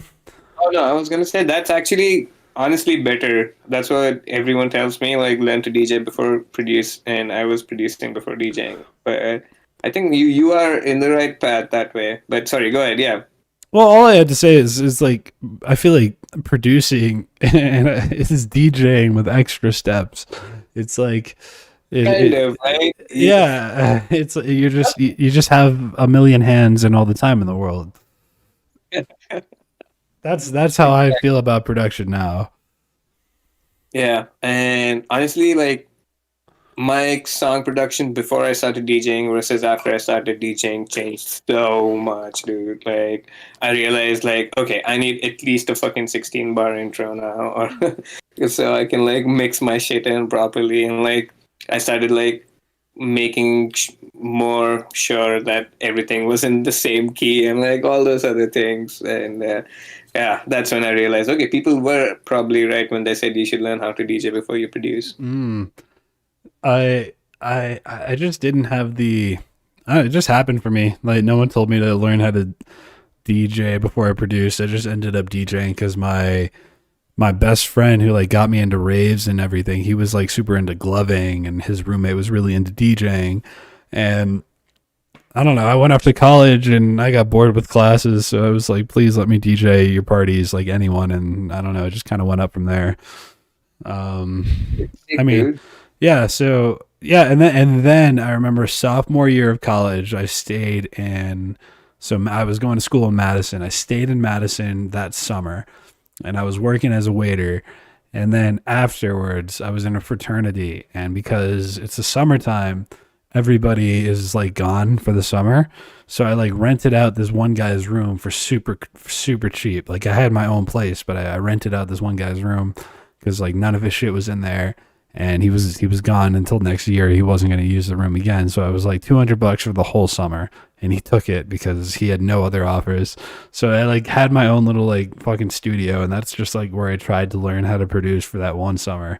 And if Dude, that was nice. that's just where that was like, and by that time I already knew how to DJ, and I'd already had like DJing gigs, but I knew nothing about production, dude. So That's sick, dude. Was it all mostly like YouTube, or did you take any courses for oh something? yeah, it was all YouTube. So now right now my secret sauce is Mr. Bill's magic Ableton courses, and like Ahi's like, I don't know if do you know Ahi? Yeah, Yeah, I think I'm on his like Facebook group where he keeps sharing some of his like tutorial videos and stuff. There's like some of those I've seen. yeah. So he blows me away. He's like super. He made me realize that Ableton is way like thicker than I ever thought it could be. And then Mr. Bill, I'm actually enrolled in his.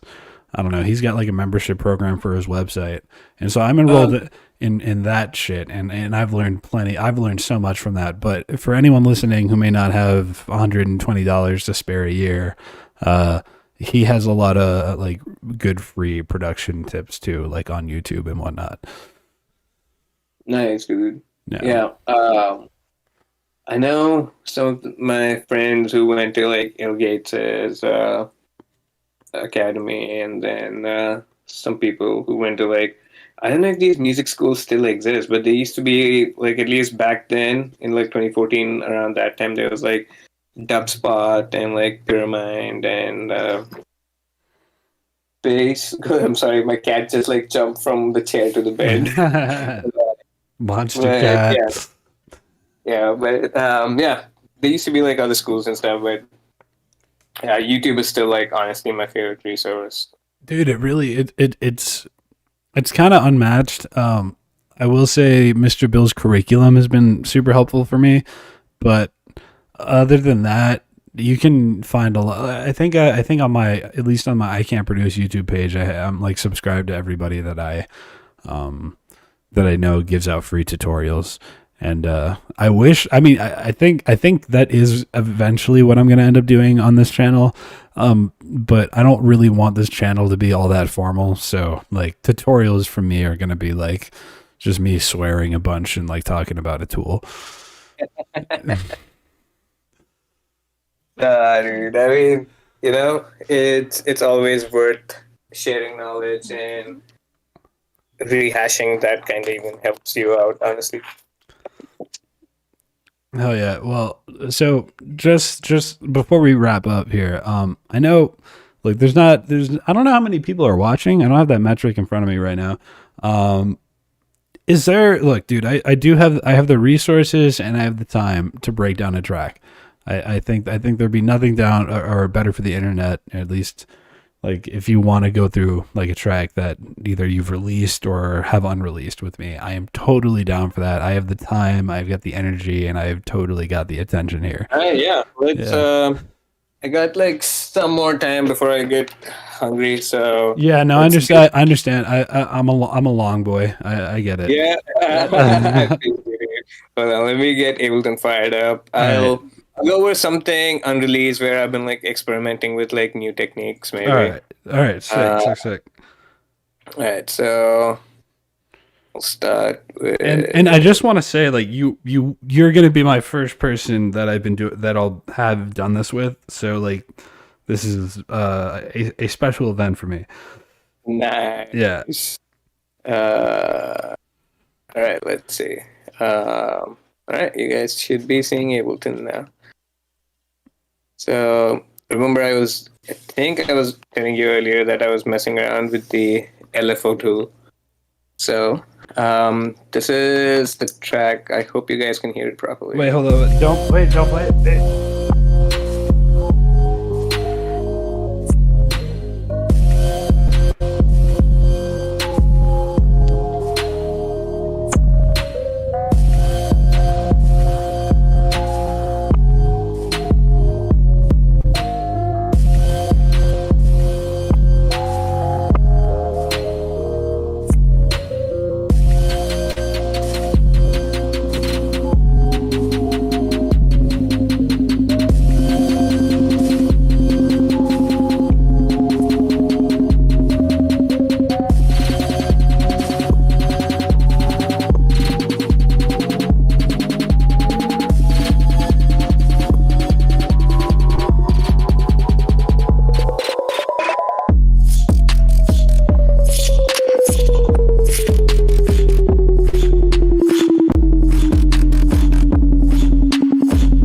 So that is Oh, trappy.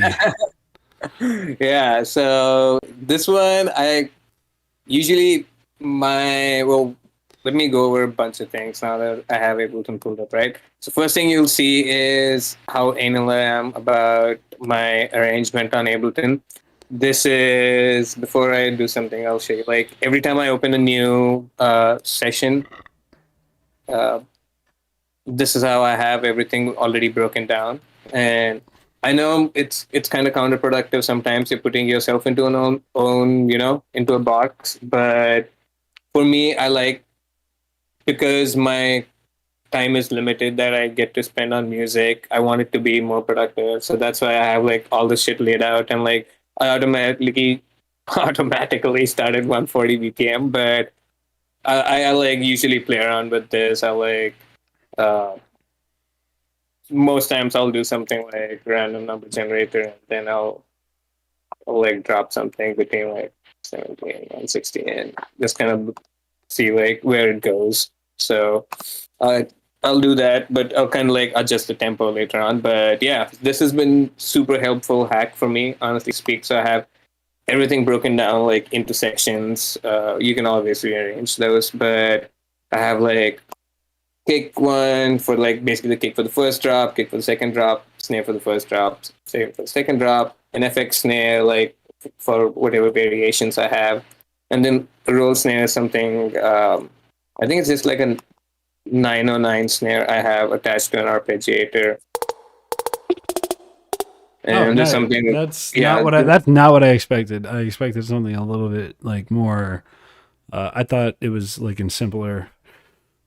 yeah, no, this was, Yeah. yeah. So it's like a simple, honest roll snare too, but I have that on my drums, and then I basically even have like all the layers for my perks. These are like the standard ones I'll use. Like I'll always have a hat section, something for like reverse crashes or like other reverse effects, and like any other perks like tambourines or like any other random perk sounds, and then other perk fills that I'll use. And then similarly, I have like my lows figured out, and I'll have like one for my sub layer, which is usually like the hip hop sub from Ableton, or Nice. I'll just drop in like an operator and just kind of turn it down. Then one for my wubs, and then bass synth one, bass synth two. This is where I drop in operator, wavetable, or Serum. And then the intro section is lately where I've been starting most of my tunes. I'll start out with writing a nice melodic intro, and then kind of just take it from there. Or sometimes I'll just write the drop first, and just work on a super loop and do that way. So yeah, man, this super helps me a lot. The other cool thing that's been really helpful for me is I created like my go-to section here. So in Ableton you can just kind of like tag things. Um, so I'll like pick something that I use a lot, and I like made a. I don't know. You can add a collection. I'm pretty sure you can. I forgot how I did that, or maybe I renamed one of the colors. But yeah, so I changed all these. I added different things into different sections. So like I have like some of my favorite kicks already sitting in here, which I go to a lot.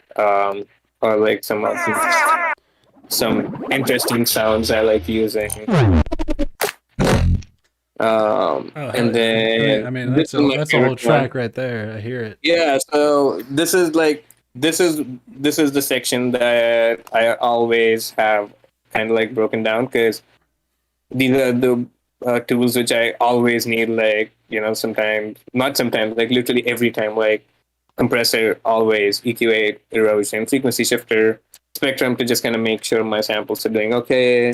I do a lot of volume automation, um, and wavetable, of course, and then dude, I did for not realize how precious and important volume automation was. By the way, my god, any dude, it's the anybody best. listening, please automate your volume. That is like That's like the thing you're not noticing. And very honestly, do not use these levels, or basically these levels. Be a grown up. drag a utility and drop it on here and start doing that. I mean, it's worth that extra 2 steps. But yeah, I have like all these go-to things I like always end up using. Convolution, pitch drop, and then there's like a simple Serum sub bass preset. But I used to use hip hop sub bass, but I think they don't have it anymore, do they? Oh damn. So you're still rocking Ableton 10, bro. That's Yes. impressive. Yeah, good shit. Yeah. I bit the bullet already, and I'm not sure why, because they put my presets in weird places. But other than that, I have no complaints. Ableton Yeah. 11 is pretty sick. Yeah, dude. So these, but yeah, let me jump into this one. Like you see all the iterations on my different beats. I don't know if that's showing on I can I can Discord. But I can see, and I think the stream can see everything. And if they okay. can't, please complain in the chat if you're feeling left out, because I need to know. Need to know these things. I'm gonna open something that was actually more fun to work on. Let's see. That was a pretty fun beat. Not gonna lie. Yeah. Let's see. One didn't have so much. Okay. Hold on. Oh yeah, see this one I have like all these freaking. I don't know if you can see the automations here for for the beat grids. But this was one of the ones where I was work with a 6x8. Nope, not this one. All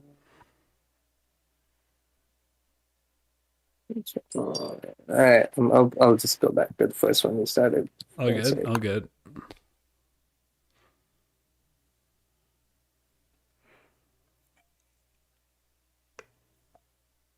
All right, so the intro is super straightforward. I didn't like go overboard with it, but I did find this one sample that I really liked. And I use Splice for all my samples. Oh, And interesting. I don't get why people hate on Splice, but I think it's fucking amazing. I don't hate on Splice. I have Splice. I just I steal from Splice, unfortunately.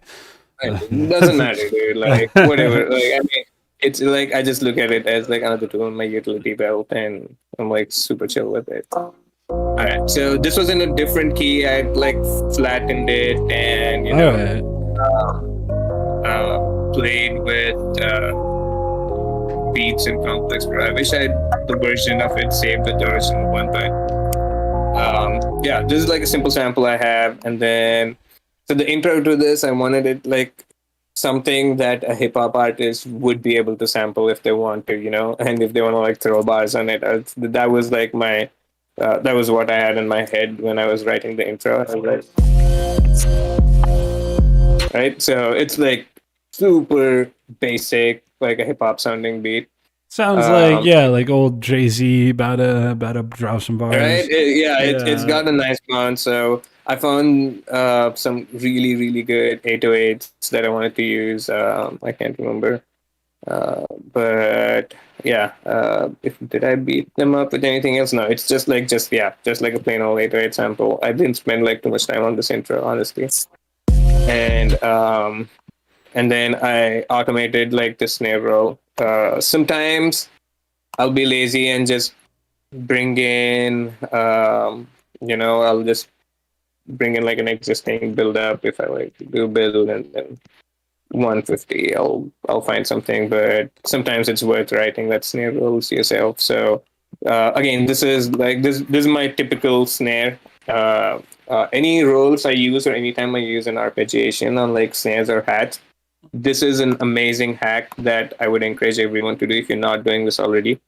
Between your arpeggiator and your sampler or simpler, whatever you use to write your rolls, drop in a random plugin and then a velocity tool. So basically, what I'm saying now is add a 17% chance of randomness in between my low range and high range of velocity. So that way, it doesn't sound too mechanical as compared to, so if I turn these off, right? So it's just always hitting at that same velocity. But think of it as how a real drummer would actually drum, right? So there's going to be like some change in the velocity there. So you're adding that change by using this, and then you're adding some randomness to it by using the random tool. So Yeah. and you just like it's a slight difference. It can be more jarring depend if you want if you want to change these. Is this 8x8? Not just a question. This is on 4x4 right now. Okay, cool. Yeah, and so I can add like a more drastic difference, but I think this is good usually. So you see that difference there? Yeah. There's like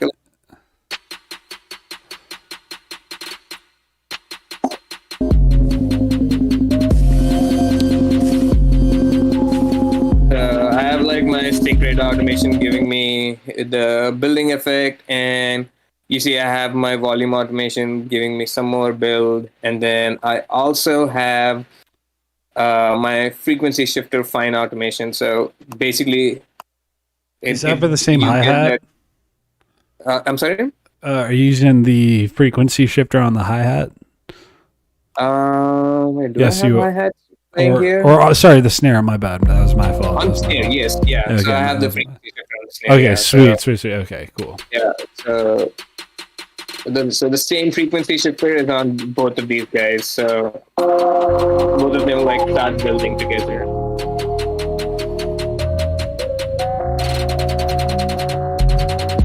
And then I have the kick building up here. Are you using a pitch bend on the kick? On the kick? Yeah, is there anything helping with the build-up, or is it just nothing? It's just the frequency shifter on both of these. Let me make sure. Yeah, I don't think I have like anything else going. No, that's pretty cool. It's because I swear to God, it sounds like there's something going on with the kick, but like I totally believe it's just it's just a kind of like phasey sounding kick, and see. The kick has like a natural kind of phasey. Yeah, it feels like it, well, I mean, accompanied with your other tools that you've got there, it really, there's a little bit of an auditory hallucination. I feel like.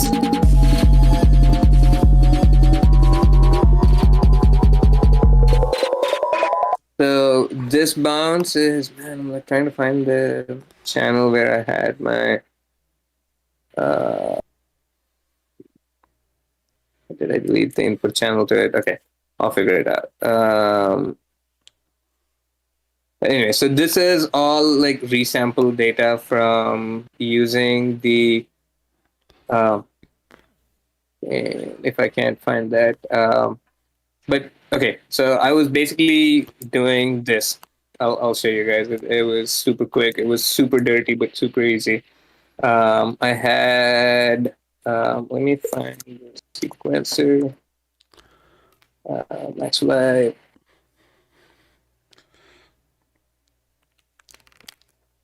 it's gonna complain. No.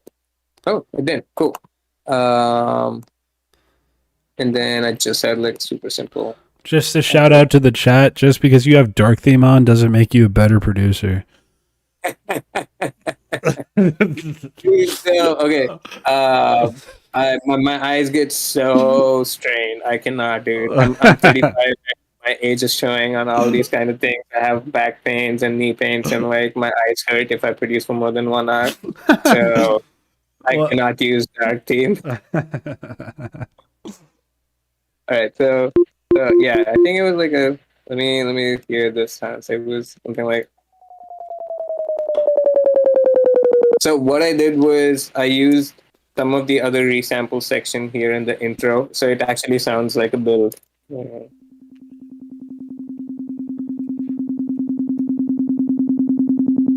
Oh, interesting. Yeah, so this is playing in the intro too.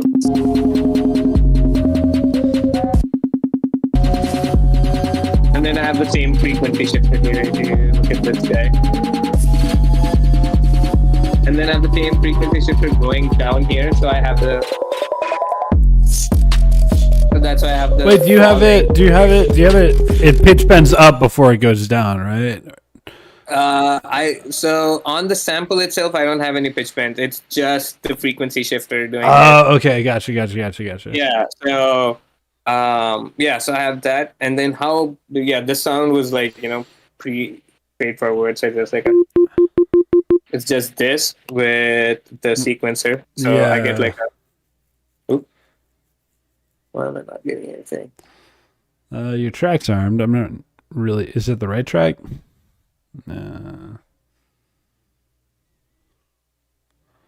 Interesting. There we go. Right, let me try doing this one more time and then just grab the sequencer. I keep asking myself, is the sequencer really better than using an arpeggiator? I still don't know the answer. It's just more fun to play around with. I'm pretty sure there's cooler things. I think using this pattern thing that I can do with sequencer that I still need to look into. But I like the arpeggiator a lot. Yeah. Okay, so this is kind of like how I got the effect, I think. Let's see. And did I...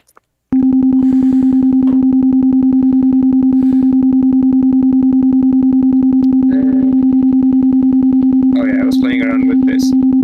Okay. Yeah. Yeah, so that was like this effect here, I think. So you just put... So you got a frequency shifter on there. Okay, nice. Yeah, so frequency shifter with like a bunch of EQ automation, and then that's just giving me like this crazy trippy X. Can we hear that? Can we hear that sequencer just by itself? Yeah. Yeah. Or maybe with a kick, maybe with the drums. Oh yeah, sure. So it's basically. So if I play just the existing sequencer that I was just showing, it was like, sorry, arm and arm.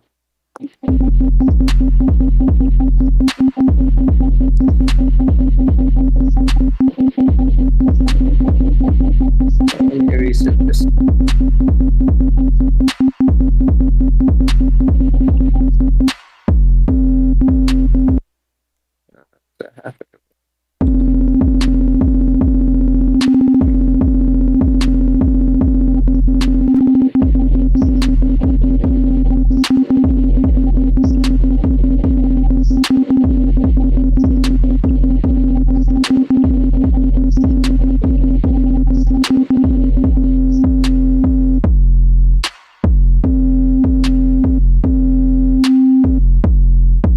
So yeah, man. So just playing around with this. Wish I had the original rack I used for this, but that's how I got this whole sound. Then this kind of. That's dirty. Yeah, it's super simple when you think about it. You can, I'm pretty sure I can get the same effect with an arpeggiator, and then it's basically. Yeah, what I do with the arpeggiator is I basically just I have it on, but then I like don't ask it to change like keys or anything. I just have it on, so it'll basically act like a sequencer, but it won't have that effect where you can like go back and forth or anything. Yeah, true. That's definitely. Yeah, so it's much more linear. So the arpeggiator is great, but it's the arpeggiator is great, but it's not a sequencer. The only way the arpeggiator is a sequencer is when the arpeggiator needs to be a sequencer. Yep. And I have like this stab sound, I think, on here, which is I think an Uzi sample from Splice, which I just kind of fucked around a lot with. I think if I turn everything off. Oh shit! Yeah, I wanted to ask you. So, do you so with a hit like this, where if you played it in the full track, like there's a lot of body to it. I feel like you're just showing us the high end of things. Yeah. So it's basically this. So there's this. This is that, and then I have like another spin.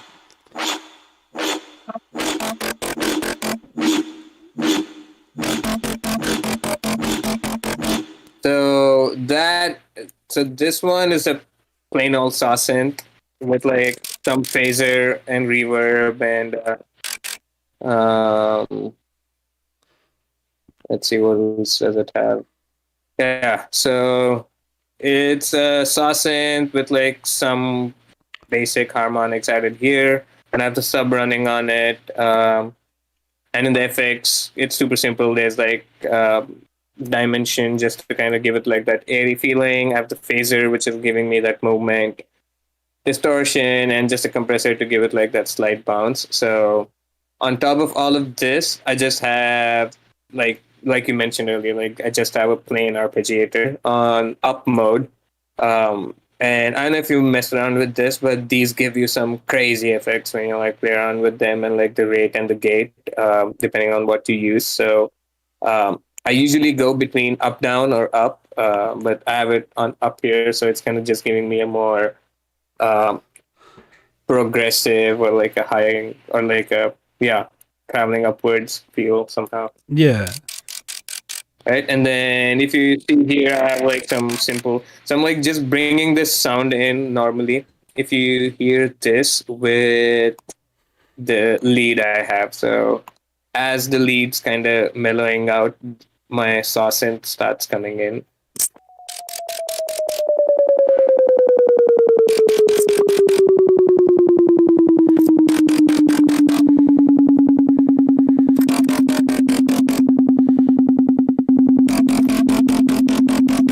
So now it's added like full sound.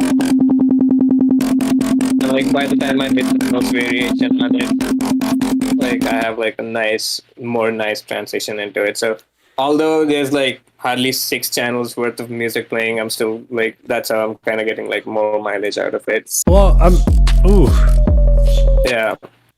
Well, I'm actually, I guess, impressed. Well, not I guess. The reason I'm impressed is because recently, while I was going through my latest like sample scrape, and then I got like I upgraded my hard drive, so I was like getting a bunch of Ableton stuff. They usually have like 20 channels of music playing when there's like an example tune, and that's cool. That can get you where you want to be if you want to be playing 20 channels of music. But I really do feel like, something a little bit simpler, or I don't know, if you want to call it minimal or experimental based music, I think there's something to be said for the fact that you don't need to do too much in order to actually achieve what I consider a experimental sound. It doesn't have to be complicated. There are ways to achieve like a more complex sound. I agree. I think for me, at least for my ideas, I'm able to like translate them into sounds with just more simpler techniques. I do have a question for you. Doesn't it I guess involve the fact that Ableton's open right now, but I guess I wanted to ask you like what was, and I mean this might be one of the final questions, but I just like what was the thing, at least in Ableton, that was really able to help you kind of release the song within you? Because I feel like, when you play an instrument, like when I play guitar, or most of the musicians that I know that play, an instrument, a lot of times it feels like they're speaking a different language when they're playing their music. And and one of the, or whether or not it be drums, or it's kind of the live sound. But with production, the hardest part for me was actually feeling like I had anything to do with what I had just made, right? Because it's kind of like you're a little bit detached. Like, yeah, you may have spent 5 hours making it, but like you did spend 5 hours programming a sound, rather than like, like just kind of, I don't know, like breathing it out of existence on a guitar pedal or something like that, So like, was there a moment for you that where you realized or learned how to express yourself via Ableton, or maybe just via, I don't know, any DAW really? Yeah, I think for me, you know, like I said, when I was still in the phase of making shitty music before like anything actually worked, um, the the moment I think kind of occurred outside Ableton, where like one of my friends asked me for one of my unreleased tunes, and when they played it, the whole dance floor actually kind of started dancing to it. They weren't like up until that point. I had music where people would just kind of like pause and listen to it and just kind of make faces at it.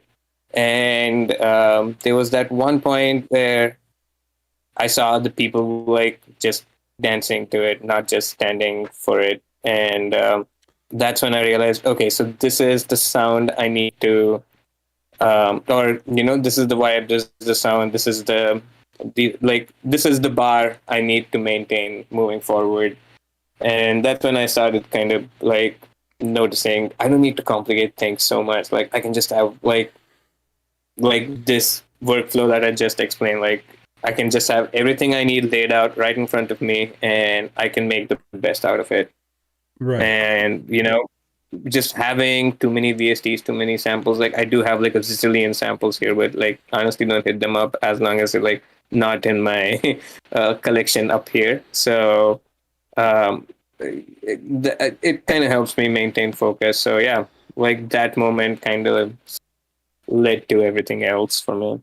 No, super cool. Very. I hope that made sense to any, I don't know, first time producers, intermediate producers. Like, um, I play guitar for literally most of my life, and I remember not feeling the way that the guitar made me feel like when I played it, versus the way Ableton made me feel when I struggled to learn how to make sounds on it. And it was always that freedom that I was really going for, or maybe lacking, but in the end, really just hoping to achieve. It was like I want to learn Ableton like I know how to play the guitar. um and yeah, no, it's everyone's got their own formula, so I'm really happy that you were just, Yeah, man. thanks for sharing That that actually little what you piece said with us. makes a lot of sense. Yeah, it's not an instrument, it's not like, it's not something you can kind of just like let rip. Or you know what, no, I take that back, it is, but it just takes like, I don't know, as much if not more practice. Yeah, absolutely, dude. It does take a lot of practice. It's It's like I know like how intimidating Ableton can be for a newcomer. Honestly, it was for me too. Like especially because I started on GarageBand and then I looked at Ableton and I'm like, wait, what is even going on? But you know, never feel bad reaching out to other producers or looking up on YouTube, and you don't have to be afraid of it. yeah, no. To, I guess, anyone listening, go check out my subscribers on the or subscribed on the I Can't Produce channel, and please, I guess I'm gonna wrap things up here, right now, Wilfred, my friend. Yeah, it's been a 220 session so far, and I mean, I've loved every minute of it, but I know you are a human and probably have things to get to. No, Yeah. I love talking to you, man, and I'm so glad you invited me over, dude. I think it was just crazy. We like camped right next to me, and then we just kind of squatted through Yonderville, Yeah, and yeah, it, yeah. it was ridiculous. So some things are meant to be. So I'm glad we ran into each other and we did this. Absolutely. And I told you I told you I'd hunt you down once, and I will hunt you down a second time. So Absolutely. yeah, for sure, brother. No, I will. You are forever on my radar, and you're forever, or at least until you want to be, in my Discord server. So thank you for joining me and us, whoever's left in the chat. I really do appreciate you, man. I know you had a busy summer, and you went through a lot. You played a lot of shows, which is how we met. So, like I said, just thanks for making the time. The gratitude is on both sides here. Thank you so much, man. Oh, of course. Well, anyways, to the fellow audience, if you are listening to this in the past, present, or in the future, somehow, I would like you to like, subscribe. That's kind of what it does for the algorithm. It kind of puts us in front of more people's faces so that they can hear more bass and they can get it more in their face. But until then, and if you don't decide to like or subscribe, we have had 23 odd cats, otherwise known as my good friend Wilfred, on the show for the last 2 hours and 22 minutes, and I'm going to play him out with one of his newest tracks out. This one is, what is it, Meta Alien? How do you pronounce this one? Alien. Metalia. Fuck yeah. Well, anyways, yeah. Well, I was gonna play Fall, but I do like Metalian, really like a lot. So I'm just gonna play that one. Yeah. Man. Yeah, hell yeah. Anyway, so I'm playing you out with your newest song, Wilfred, and you can go ahead and end the call if you want, but you can, go ahead and hit me up, chat me, whatever.